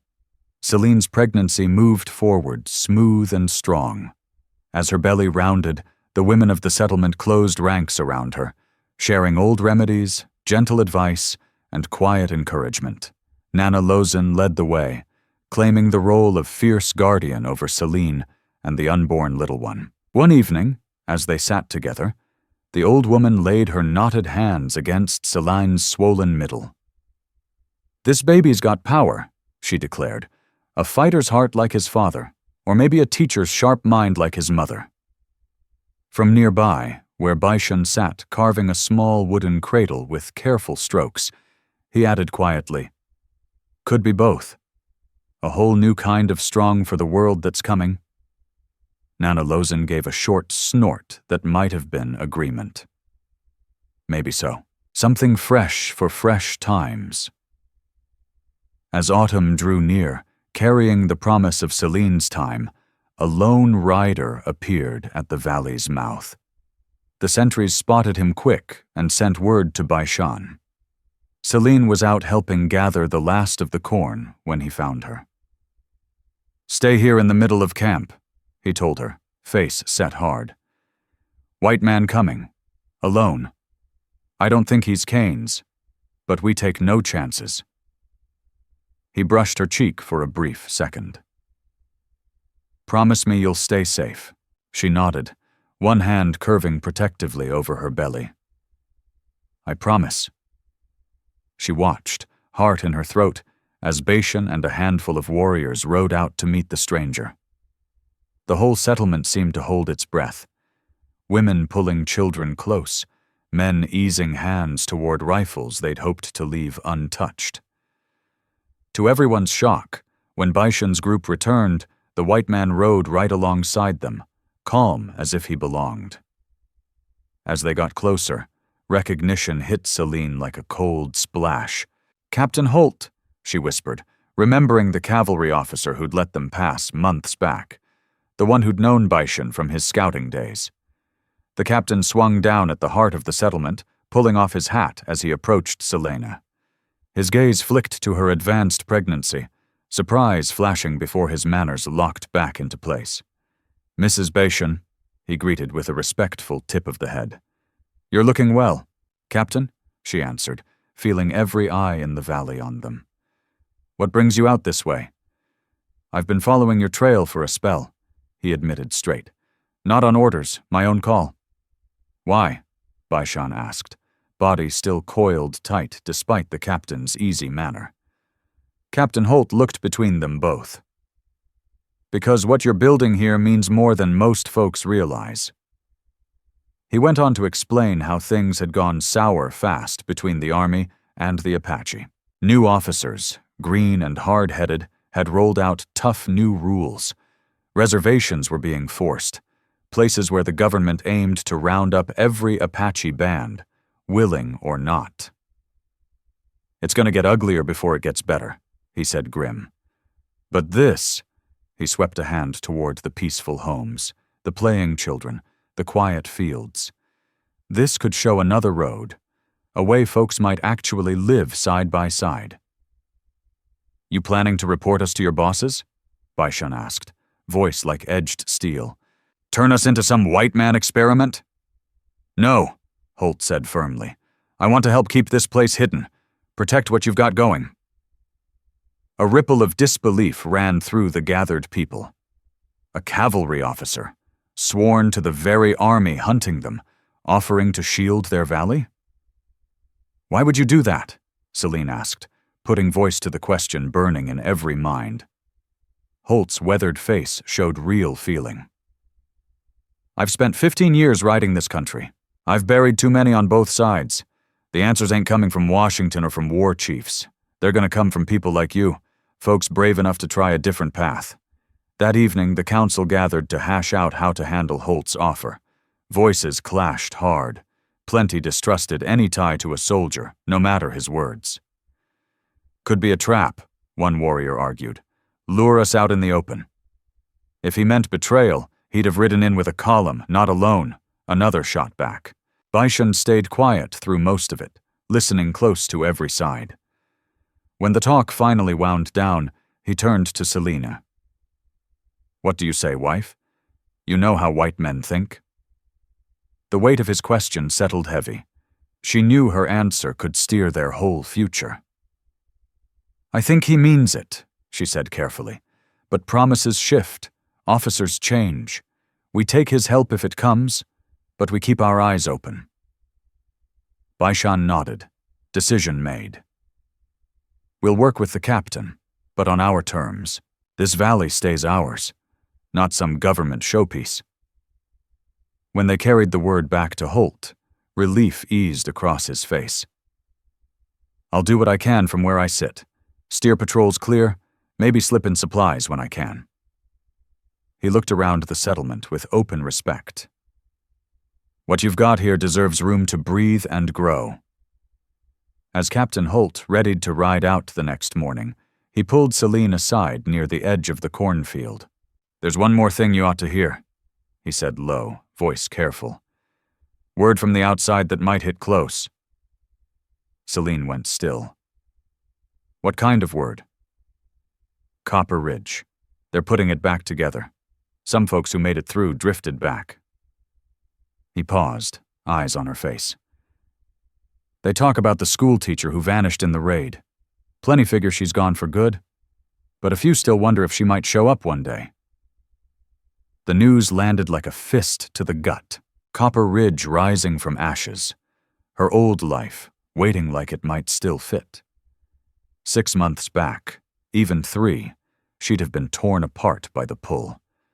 Now, with Bashan's child kicking strong inside her, with the life they'd carved out thriving all around, that old world felt like a faded photograph, something she'd once read about in a book, not lived. "Thank you for telling me," she said, meaning it. "But my place is right here. This is home. These are my people." Holt studied her a long moment, then gave a slow nod. "Figured you'd say that? Still, you had a right to know." After the captain rode off, Celine found Bashan at the valley's rim, staring out over the green spread that had become their refuge. "Holt told you about Copper Ridge," he said, as she stepped up beside him. It wasn't really a question. "Yeah." She slipped her hand into his. "He thought I might want to go back." Bashan's fingers closed tight around hers. "Do you?" She turned him to face her, cupping his cheek so he had to meet her eyes. "My home's with you. My future's here, with our child, with what we're building." A soft smile curved her lips. "My heart settled that a long time ago. My head just took longer to catch up." Relief broke across his face like dawn, followed by a depth of love that stole her breath clean away. "I'd have let you go," he said quietly, "if that's what you truly needed." "I know," she answered, "and that's one of 1,000 reasons I stay." When the first autumn leaves drifted down, their child came into the world. A boy with Celine's fairer skin but Bashan's deep, solemn eyes. They named him Tarak, Thunder, for the storm that howled the night he was born. In the hush of dawn, Celine cradled her son, marveling at the long trail that had led here. From raw terror to hard-won safety, from loneliness to true belonging, from a marriage born of need to a love that had remade her soul. Bashan sat close, face softened by a tenderness few ever saw. He reached out, touching the baby's tiny hand with quiet awe. "He's perfect," he whispered. "A fresh start." Celine leaned into his shoulder, worn out but filled with a deep, bone-level contentment. For all of us. Outside their home, the settlement came alive. Apache voices blending with Yavapai, Navajo, English, creating a sound that would have seemed impossible just a year earlier. Children shouted on their way to Celine's schoolhouse. Hunters saddled up for the day's hunt. Women gathered to finish the last harvest before winter closed in. This place was different from anything else in the territory. Maybe the whole frontier. Not flawless, not free of arguments or rough edges, but pulsing with real possibility. "Our boy will grow up in a world we helped make," Celine said softly, gazing at Tarak's peaceful face. "A world where he belongs whole, not split between two peoples." Bashan nodded, arms circling her shoulders. "He'll carry strength and kindness, the best of both lines." As if answering, the baby opened his eyes, fixing them with a sharp, curious stare that made both parents laugh. "Already sizing up the world," Bashan said, pride thick in his voice, like his father. "And his mother," Selena teased back. They sat together, a family hammered out in fire and prejudice, yet rising above both to forge something rare and real. Beyond their walls, the little community, their quiet test of harmony, kept growing, one steady day at a time. 5 years later, Celine stood at the settlement's edge, watching 3 riders come in from the east at an easy pace. No hurry, no threat. Beside her, 5-year-old Tarek bounced on his toes, shading his eyes against the morning sun. "Is that Captain Holt's mother?" he asked, voice bright with excitement. "Looks like him," Celine confirmed, recognizing the officer's straight-backed seat even from far off. "And he's got company this time." In the 5 years since they'd claimed this valley, the place had grown strong. What started as a desperate run from death had turned into a living community of over 100 souls: Apache, Yavapai, Navajo, and a scattering of whites who'd married in or simply chosen a different road from the divided world outside. Captain Holt had become their strangest, steadiest ally, riding in a few times each year with news, small supplies, and his quiet pull to steer army patrols away from their hidden ground. As Captain Holt saddled up to leave the next morning, he pulled Celine off to one side near the horse corral. "One last thing you need to hear," he said quietly, voice dropping low. "News from back in the world that might matter to you." Celine's stomach tightened. "What news?" "Copper Ridge. They're rebuilding it. Some of the folks who survived drifted back in." He hesitated, eyes steady on hers. "They talk about the schoolteacher who vanished in the raid. Most figure she's long gone, but a handful still hold out hope she might walk back in someday." The words hit like a cold wind off the peaks. Copper Ridge coming back to life.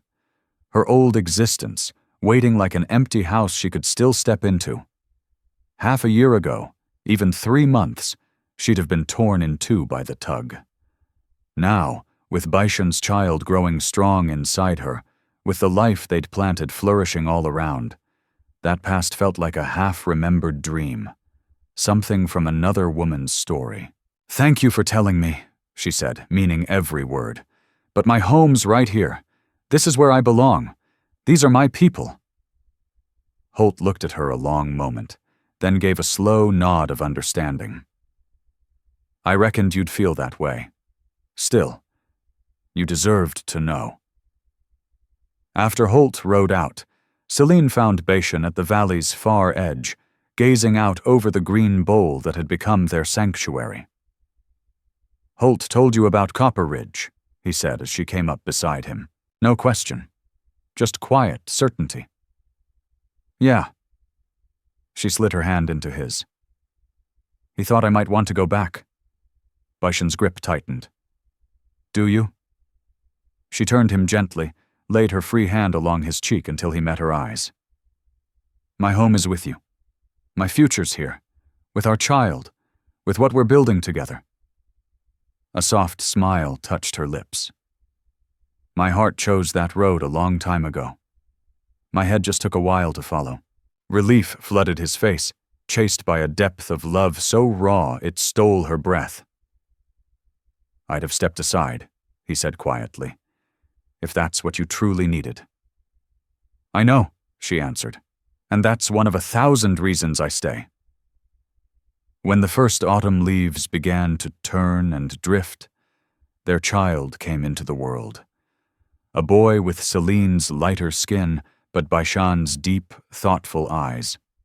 They named him Tarek, Thunder, for the storm that roared through the night he was born.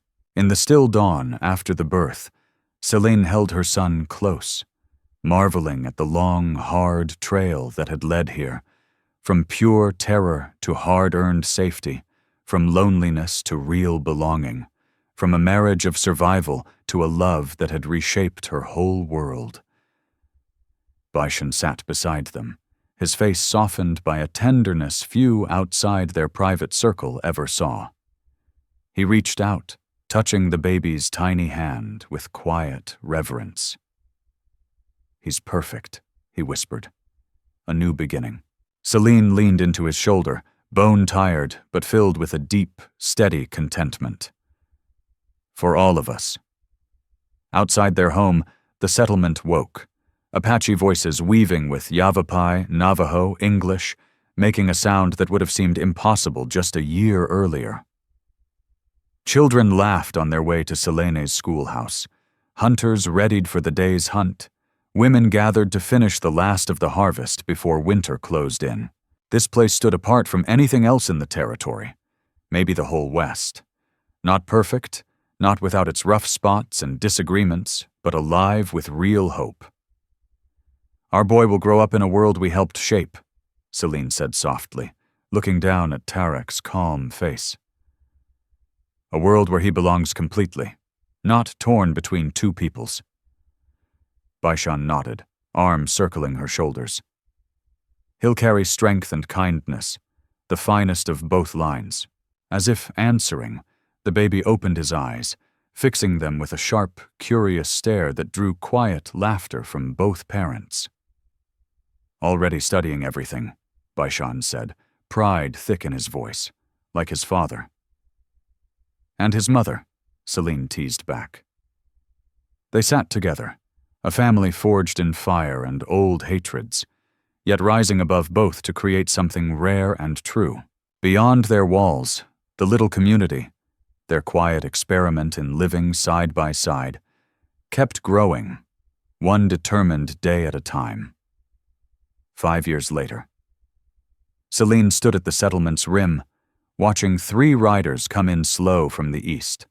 No rush, no menace in their pace. Beside her, 5-year-old Tarek bounced on his heels, hand shading his eyes against the morning glare. "Is that Captain Holt's mother?" he asked, voice bright with curiosity. "Looks like him," Celine confirmed, picking out the officer's straight-backed seat even from a distance. "And he's brought company this time." Over the 5 years since they'd claimed this valley, the place had grown strong and sure. What began as a desperate escape from death had turned into a living community of more than 100. Apache, Yavapai, Navajo, and a handful of whites who'd married in or simply chosen a different trail from the split world outside. Captain Holt had become their most unlikely ally, riding in a few times each year with news, small packs of supplies, and his quiet pull to nudge army patrols away from their hidden ground. Though he'd hung up his cavalry spurs for good, his old ties still opened doors. Baishan stepped up beside them, resting a hand on Tarek's shoulder. Their boy had grown into a sharp, watchful child, quick with words and questions, carrying his father's calm dignity and his mother's restless curiosity. He switched between Apache and English without missing a beat, slipping between worlds like it was the most natural thing. "Holt's bringing strangers," Baishan observed, face calm but eyes keen as he sized up the riders. Celine felt the familiar tug of protectiveness. Every newcomer carried both promise and risk for their hard-won peace. "Could be settlers. We'll see." Baishan gave her hand a brief squeeze. "Trust your husband's call, wife." The teasing warmth in his voice pulled a smile from her, despite the knot of worry. Years had softened some of Baishan's sharper edges, but he stayed fiercely watchful over what they'd built. New faces got weighed careful before they were welcomed in. As the riders drew near, Celine saw Holt wasn't alone. A middle-aged white couple rode with him. Their clothes were trail-worn, but good quality. The woman's face stayed half-hidden under a bonnet, but something in the way she held herself struck Celine as strangely familiar. Holt dismounted first, greeting Baishan with the easy respect of old friends. "My friend," he said, clasping the Apache's forearm. "I've brought folks who've come a long way to find this place." The couple climbed down slower, the woman a little awkward, like she wasn't used to long days in the saddle. When she straightened and pushed back her bonnet, Celine's breath caught. Her hand flew to her mouth. "Prue," she whispered, hardly daring to believe it. The young woman, No longer the 10-year-old who'd handed back Little Women, but a bright-eyed 15. Broke into a wide, shining smile. "Miss Voss, I knew you were still alive." Celine moved forward like she was dreaming, pulling Prue into a tight embrace, the girl who'd once been her student in a town that no longer existed. "How?" she managed, drawing back to search Prue's face, hunting for the child she remembered. "My pa and I were visiting kin in Tucson when Kane's bunch hit Copper Ridge," Prue explained, tears welling. "When we got home, everything was gone. Folks said you must have died with the rest, but I never believed it." The man beside her stepped forward, broad-shouldered, unmistakable blacksmith's build, though gray now streaked his beard. "When the captain here mentioned a settlement run by an Apache warrior and his white wife, a former schoolteacher, Prue was dead certain it had to be you." Beishan came closer, Tarek half hidden behind him, watching the reunion with wide, curious eyes. "You were Celine's student," Beishan said to Prue, voice gentle in the way he saved for children and those carrying hurt. Prue nodded, eyes going big at the tall, imposing figure. "Yes, sir. The best teacher Copper Ridge ever had." Tears pricked Celine's eyes as she turned to Beishan. "This is Prue Finch and her father, Amos. They still are, dear friends from my old life." She reached out to Tarek. "Come say hello, son. These folks knew your mother back when she taught school in the White Town." The boy stepped forward with the easy confidence of a child raised safe and loved. "Hello," he said politely in perfect English. "Welcome to our home." That simple greeting from this child, living proof of the bridge Celine and Beishan had built across worlds, seemed to touch something deep in Amos Finch. The blacksmith's weathered face softened as he looked from Tarek to Beishan to Celine. "We've heard tales about this place," he said. "A settlement where Apache and whites lived together in peace. I didn't believe it was real till the captain talked us into coming to see." "It's more than real," Beishan answered with quiet pride. "It's true. Built one hard day at a time, sometimes with blood and struggle, but always with belief." That evening they laid on a feast to welcome the visitors. As custom demanded, the whole settlement gathered, sharing food, stories, sizing up the newcomers to decide together if they'd stay. Celine sat between her past and her present. Prue on one side, Beishan on the other, Tarek sprawled at her feet listening wide-eyed to tales of his mother's days as a schoolmarm. "She was strict," Prue told him with a grin, "but fair, and she gave us books that opened up whole worlds." "Mother still teaches," Tarek piped up proudly. "All the kids learn English and Apache, numbers and stories from her." "Some things stay the same," Amos observed, watching Celine with quiet wonder. "Even when everything else changes." As the night wore on, Holt drew Celine and Beishan aside, his face more serious than when he'd arrived. "Big changes coming to the territory," he told them. "Arizona's pushing for statehood soon. The government's tightening its grip, shoving tribes onto reservations with more force every day." Beishan's jaw tightened. "And our valley? Our people?" Holt sighed. "So far I've kept this place off the official maps. But I'm just one man, and my pull's fading now that I'm retired." As Captain Holt got ready to ride out the next morning, he pulled Celine aside near the edge of the corn rows. "One more thing you need to hear," he said quietly. "News from the outside world that might matter to you." Celine tensed. "What is it?" "Copper Ridge. They're putting it back together. Some survivors went home." He paused. "Folks talk about the schoolteacher who disappeared in the raid. Most think she's dead, but a few still wonder if she might come walking back one day." The words landed like a punch. Copper Ridge rising again. Her old life, sitting there like it might still be hers for the taking. 6 months ago, even 3, she'd have been torn apart by it. Now, with Beishan's child kicking strong inside her, with the life they'd built blooming all around, that old world felt like a ghost story. Something she'd once read about, not something she'd lived. "Thank you for telling me," she said honestly. "But my place is here. This is home. These are my people." Holt studied her face, then gave a slow nod. "I figured as much. But you deserved to know." After the captain left, Celine found Baishan at the valley's rim, staring out over the green land that had become their safe haven. "Holt told you about Copper Ridge," he said as she stepped up beside him. It wasn't a question. "Yes." She slipped her hand into his. "He thought I might want to go back." Baishan's fingers closed tight around hers. "Do you?" She turned him to face her, resting her free hand against his cheek so he had to meet her eyes. "My home is with you. My future's here, with our child, with what we're building."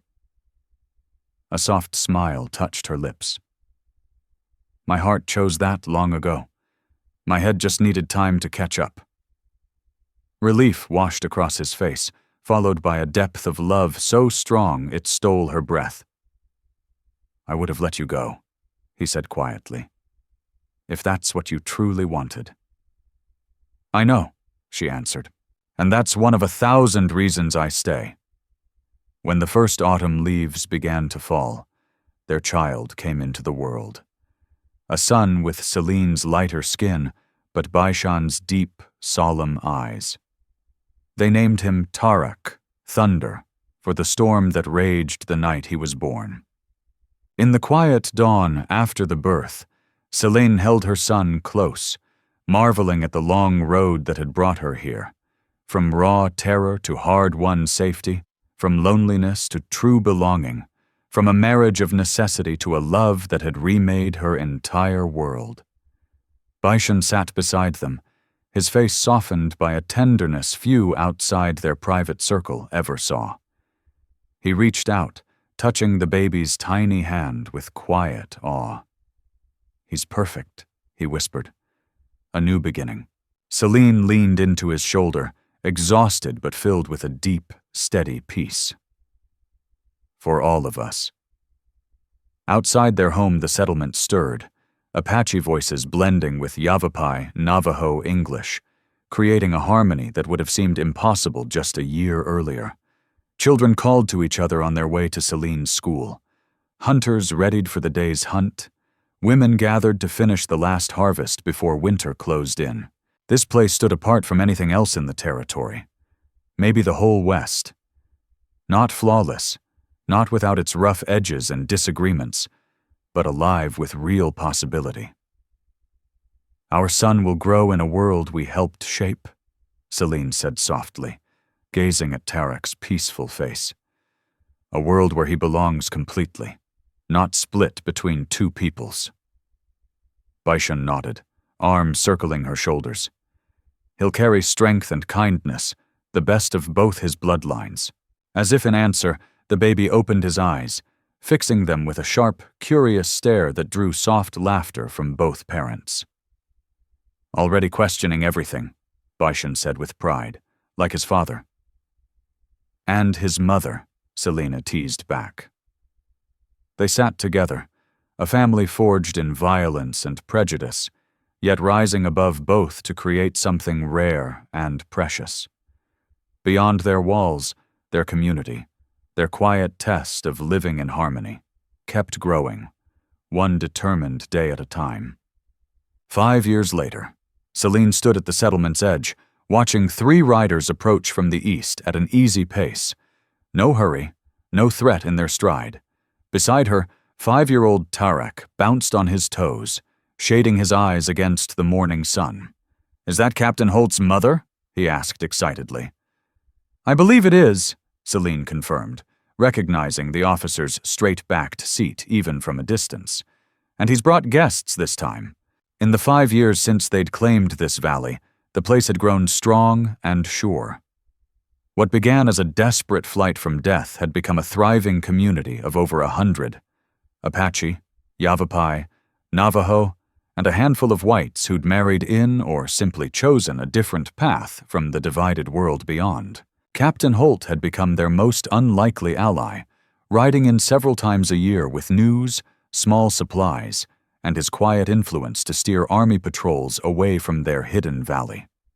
Though officially retired from the cavalry now, his old connection still carried weight. Bashan stepped up beside them, resting a hand on Tarak's shoulder.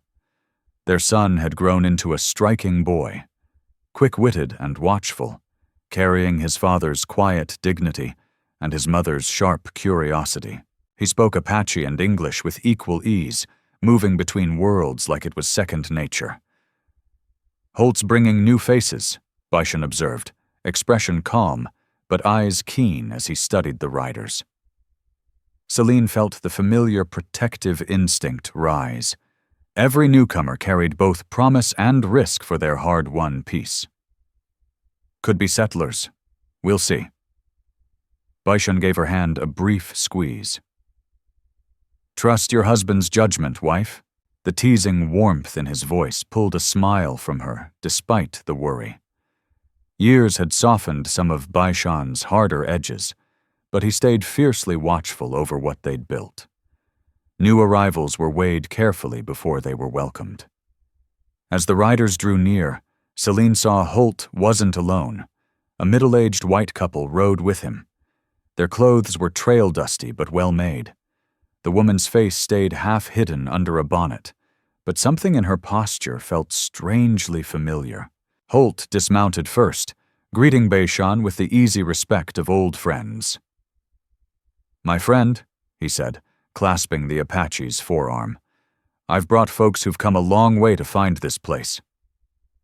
The couple climbed down slower, the woman moving a little stiffly, like she wasn't used to long rides. When she straightened and pushed back her bonnet, Celine's breath caught. Her hand flew to her mouth. "Prue," she whispered, hardly daring to believe it. The young woman, no longer the 10-year-old who'd handed back Little Women, but a bright 15-year-old, broke into a radiant smile. "Miss Voss, I knew you were alive." Celine stepped forward, as if in a dream, pulling Prue into a tight embrace. The girl who'd once been her student in a town that no longer existed. "How?" she managed, drawing back to search Prue's face for the child she remembered. "My pa and I were visiting kin in Tucson when Kane's gang hit Copper Ridge," Prue explained, tears shining in her eyes. "When we got home, everything was gone. Folks said you must have died with the rest, but I never believed it." The man beside her stepped forward, broad-shouldered, unmistakably a blacksmith's build, though gray now streaked his beard. "When the captain here spoke of a settlement led by an Apache warrior and his white wife, a former schoolteacher, Prue was dead certain it had to be you." Bashan came closer, Tarak half hidden behind him, watching the reunion with wide, curious eyes. "You were Celine's student," Bashan said to Prue, voice gentle in the way he saved for children and those carrying hurt. Prue nodded, eyes widening at the tall, imposing figure. "Yes, sir. The best teacher Copper Ridge ever had." Tears stung Celine's eyes as she turned to Bashan. "This is Prue Finch and her father Amos. They still are, dear friends from my old life." She reached out to Tarak. "Come say hello, son. These folks knew your mother back when she taught school in the White Town." The boy stepped forward with the easy confidence of a child, raised safe and loved. "Hello?" he said politely in perfect English. "Welcome to our home." That simple greeting from this child, living proof of the bridge Celine and Bashan had built across worlds, seemed to touch something deep in Amos Finch. The blacksmith's weathered face softened as he looked from Tarak to Bashan to Celine.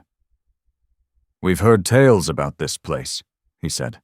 "A settlement where Apache and whites lived together in peace. I didn't believe it was real till the captain talked us into coming to see." "It's more than real," Bashan answered with quiet pride. "It's true. built one hard day at a time, sometimes with blood and struggle, but always with belief. That evening they laid on a feast to welcome the visitors. As custom demanded, the whole settlement gathered, sharing food, stories, sizing up the newcomers to decide together if they'd stay. Celine sat between her past and her present, Prue on one side, Baishan on the other. Tarek sprawled at her feet, listening wide-eyed to tales of his mother's days as a schoolmarm. She was strict, Prue told him with a grin, but fair, and she gave us books that opened up whole worlds. Mother still teaches, Tarek piped up proudly. All the kids learn English and Apache, numbers and stories from her. Some things stay the same, Amos observed, watching Celine with quiet wonder. Even when everything else changes.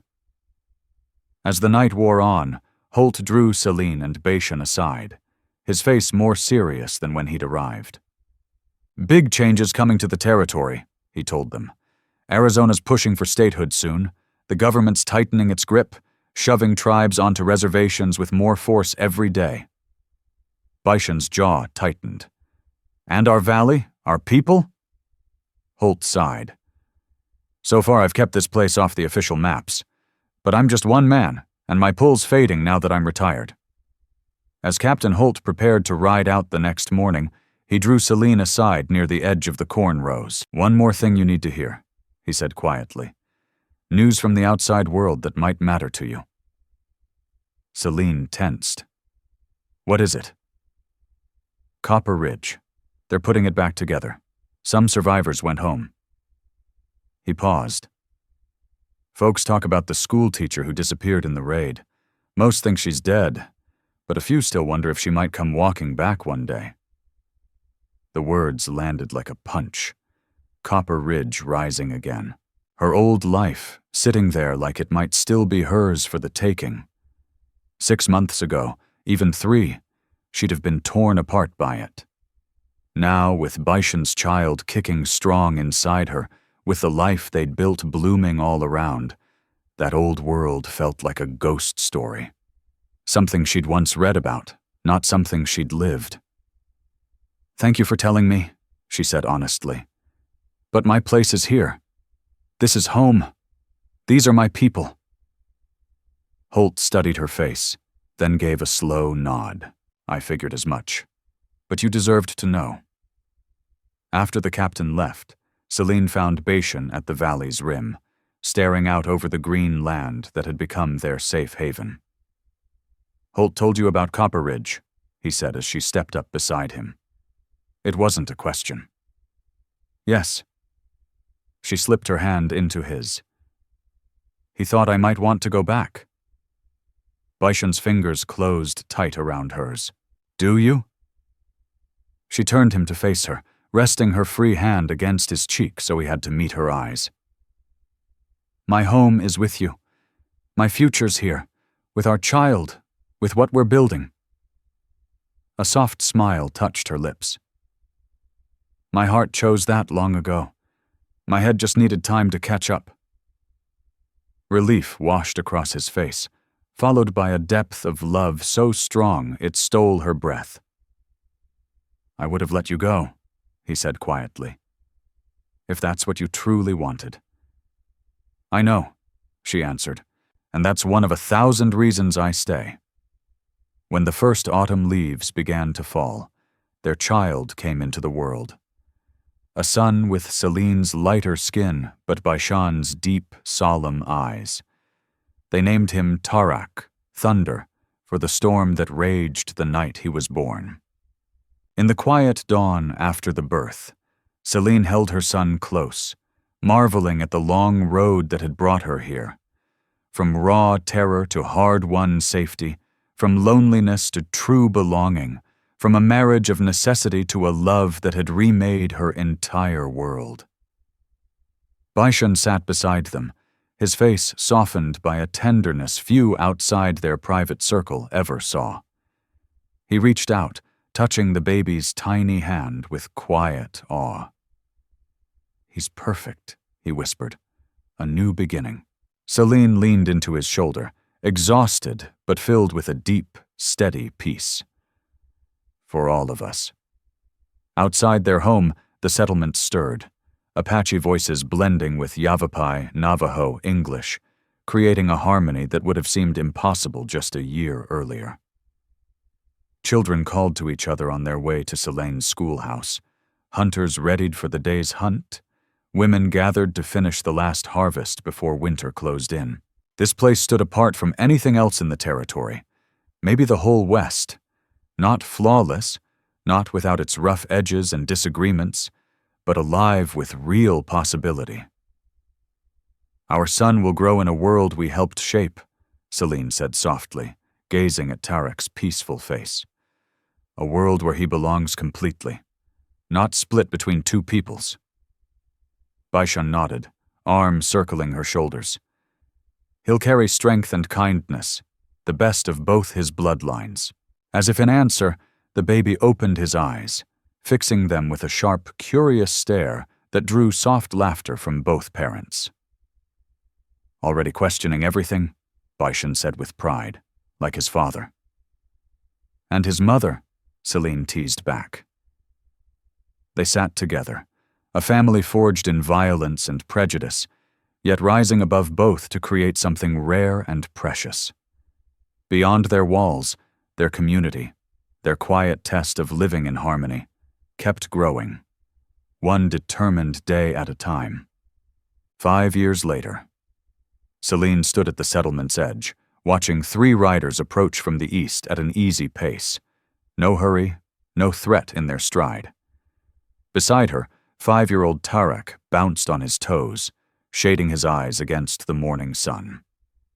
"Is that Captain Holt's mother?" he asked excitedly. "I believe it is," Selene confirmed, recognizing the officer's straight-backed seat even from a distance. "And he's brought guests this time." In the 5 years since they'd claimed this valley, the place had grown strong and sure. What began as a desperate flight from death had become a thriving community of over 100. Apache, Yavapai, Navajo, and a handful of whites who'd married in or simply chosen a different path from the divided world beyond. Captain Holt had become their most unlikely ally, riding in several times a year with news, small supplies, and his quiet influence to steer army patrols away from their hidden valley. Though officially retired from the cavalry now, his old connections still carried weight. Baishan stepped up beside them, resting a hand on Tarek's shoulder. Their son had grown into a striking boy, quick-witted and watchful, carrying his father's quiet dignity and his mother's sharp curiosity. He spoke Apache and English with equal ease, moving between worlds like it was second nature. Holt's bringing new faces, Baishan observed, expression calm, but eyes keen as he studied the riders. Selene felt the familiar protective instinct rise. Every newcomer carried both promise and risk for their hard-won peace. "Could be settlers. We'll see." Baishan gave her hand a brief squeeze. "Trust your husband's judgment, wife." The teasing warmth in his voice pulled a smile from her despite the worry. Years had softened some of Baishan's harder edges, but he stayed fiercely watchful over what they'd built. New arrivals were weighed carefully before they were welcomed. As the riders drew near, Selene saw Holt wasn't alone. A middle-aged white couple rode with him. Their clothes were trail-dusty but well-made. The woman's face stayed half-hidden under a bonnet, but something in her posture felt strangely familiar. Holt dismounted first, greeting Baishan with the easy respect of old friends. "My friend," he said, clasping the Apache's forearm, "I've brought folks who've come a long way to find this place." The couple climbed down slower, the woman moving a little stiffly, like she wasn't used to long rides. When she straightened and pushed back her bonnet, Selene's breath caught. Her hand flew to her mouth. "Prue," she whispered, hardly daring to believe it. The young woman, no longer the 10-year-old who'd handed back Little Women, but a bright 15-year-old, broke into a radiant smile. "Miss Voss, I knew you were alive." Celine stepped forward as if in a dream, pulling Prue into a tight embrace. The girl who'd once been her student in a town that no longer existed. How? She managed, drawing back to search Prue's face for the child she remembered. My pa and I were visiting kin in Tucson when Kane's gang hit Copper Ridge, Prue explained, tears shining in her eyes. When we got home, everything was gone. Folks said you must have died with the rest, but I never believed it. The man beside her stepped forward, broad-shouldered, unmistakably a blacksmith's build, though gray now streaked his beard. When the captain here spoke of a settlement led by an Apache warrior and his white wife, a former schoolteacher, Prue was dead certain it had to be you. Baishan came closer, Tarek half hidden behind him, watching the reunion with wide, curious eyes. You were Celine's student, Baishan said to Prue, voice gentle in the way he saved for children and those carrying hurt. Prue nodded, eyes widening at the tall, imposing figure. Yes, sir. The best teacher Copper Ridge ever had. Tears stung Celine's eyes as she turned to Baishan. This is Prue Finch and her father, Amos. They still are, dear friends from my old life. She reached out to Tarek. Come say hello, son. These folks knew your mother back when she taught school in the White Town. The boy stepped forward with the easy confidence of a child raised safe and loved. Hello, he said politely in perfect English. Welcome to our home. That simple greeting from this child, living proof of the bridge Celine and Baishan had built across worlds, seemed to touch something deep in Amos Finch. The blacksmith's weathered face softened as he looked from Tarek to Baishan to Celine. We've heard tales about this place, he said, a settlement where Apache and whites live together in peace. I didn't believe it was real till the captain talked us into coming to see. It's more than real, Baishan answered with quiet pride. It's true, built one hard day at a time, sometimes with blood and struggle, but always with belief. That evening they laid on a feast to welcome the visitors.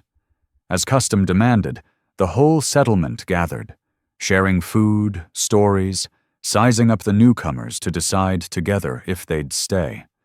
Celine sat between her past and her present, Prue on one side, Baishan on the other. Tarek sprawled at her feet, listening wide-eyed to tales of his mother's days as a school marm. She was strict, Prue told him with a grin, but fair, and she gave us books that opened up whole worlds. Mother still teaches, Tarek piped up proudly. All the kids learn English and Apache, numbers and stories from her. Some things stay the same, Amos observed, watching Celine with quiet wonder. Even when everything else changes. As the night wore on, Holt drew Celine and Baishan aside, his face more serious than when he'd arrived. Big changes coming to the territory, he told them. Arizona's pushing for statehood soon. The government's tightening its grip, shoving tribes onto reservations with more force every day. Baishan's jaw tightened. And our valley? Our people? Holt sighed. So far I've kept this place off the official maps. But I'm just one man, and my pull's fading now that I'm retired. As the territorial officials rode in to inspect the newly registered township of Harmony, they saw precisely what Captain Holt had set them up to see. A tidy little frontier town, schoolhouse standing proud, blacksmith's forge ringing with steady hammer strikes, a general store stocked and open for business, hard-working families going about their days. If the inspectors caught the unusual mix of faces among the residents, or spotted the traditional wiki-ups tucked back in the distance, they kept any thoughts to themselves. Harmony went on the territorial books with barely a ripple, just another pin on the map as civilization marched west. But for the people who called it home, that simple entry on paper meant everything. A small, hard-won nod to their right to chart their own course. The evening after the officials left, the community came together for a celebration that wove old ways and new into one living thread. Apache songs rose around the central fire, mingling with the lively scrape of fiddles and the quick steps of settler dances. Children with mixed blood raced laughing between grown-ups of every background. Dishes from half a dozen traditions passed from hand to hand, shared freely, tasted with curiosity and appreciation. As twilight deepened into full night, Celine stepped a little apart, watching the joyful swirl with a heart so full it ached. 5 years earlier, she had lost everything she once believed defined her. That shattering loss had carried her here, to a joy deeper, truer, more alive than anything she'd ever known. Baishan appeared at her side, their shoulders brushing in the easy closeness of years together. "What's on your mind, Elope?" he asked, using her Apache name the way he always did when the world quieted down. "I'm thinking about journeys," she answered, leaning lightly against him. "How the roughest trails can lead to the most beautiful places." His arm slid around her waist, drawing her close. "And ours? Is it finished?" Celine looked out over their community. At Tarek showing younger children a game that blended Apache quickness with settler rules. At Nana Lozen teaching a cluster of young white women the old healing plants. At people who'd once been enemies now sharing stories and laughter around the fire. "No," she said with quiet certainty. "This is only the start." In the years that followed, Harmony faced trials from both the land and the world beyond. Not everyone who came seeking their unique way arrived with pure intentions. Keeping the balance between traditions took constant care, constant honest talk. Arizona's push toward statehood brought fresh pressures, new threats to their hard-earned freedom. Yet the foundation Celine and Baishan had laid held strong. Their marriage, born as a simple shield for survival, had grown into something rare and priceless. A true partnership of equals, bound by deep love and unshakable respect.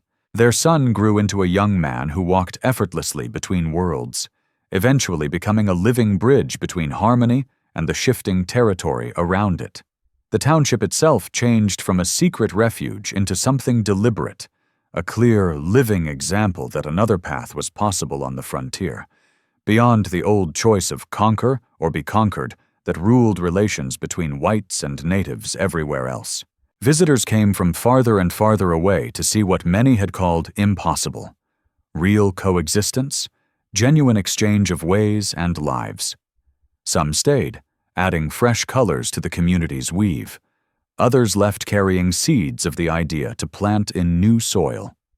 On the 10th anniversary of Harmony's founding, as the people gathered for their yearly celebration, Celine and Baishan stood once more on the ridge where they'd first looked down on the valley that became home. Behind them rose the sounds of joy, music weaving through laughter, voices speaking in many tongues, children's shouts in games that belonged to no single people. "Did you ever picture this?" Celine asked, sweeping her hand toward the thriving settlement below. "That day you found me alone at the abandoned fort," Baishan answered thoughtfully. "I pictured keeping you safe. I never imagined how you would keep me safe in return, how together we'd build something neither of us could have made alone." Celine took his hand, the same hand that had once fought to defend her, that had steadied her through countless hard days, that had helped bring their son into the world. "From survival to love to purpose," she murmured. "That's our journey." "Our journey," Baishan agreed, turning fully to face her. In the warm gold of sunset, she could still see traces of the stern warrior who'd stepped from the shadows that desperate day. But his eyes now held a deep peace, a quiet contentment that had changed him completely. He brushed a silver-streaked strand of hair from her face. "I would choose every step again." "Even marrying a stubborn white schoolteacher?" she teased gently. "Especially that part," he replied, the small smile that, after all these years, was still saved almost only for her. Below, a child's voice called Tarek's name, summoning them back to the celebration. Hand in hand, they walked down to the community they had built, to the future they kept shaping together, one determined step at a time. In a territory carved by conflict, they had made a space for harmony. In an age of hard lines, they had proven love could cross borders drawn by race and culture. In a world that swore their union could never be, they had made it not just possible, but powerful. A living testament to the human power to grow, to connect, to change.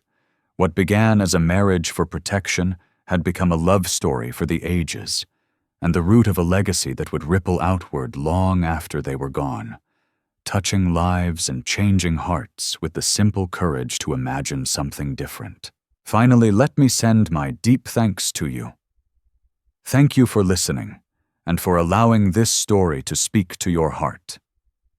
The Wild West still holds countless truths, some painful, some tender, all worth remembering. Stay with us, subscribe, comment, and invite others to discover these untamed stories. From our hearts to yours, thank you for being part of this journey. Aviso legal barra disclaimer. Each story shared here is produced for storytelling enjoyment. Certain scenes may include fictional or dramatized elements inspired by historical circumstances. Although AI tools assist us in visuals, narration, and script development, the emotional tone, editing, and quality control are conducted by people to ensure meaningful experiences. We fully uphold YouTube's policies, using no deceptive recreations or impersonations of real individuals. All creative resources are properly licensed. Unauthorized copying, re-uploading, or remixing is not permitted. Thank you for supporting the effort behind every episode we create.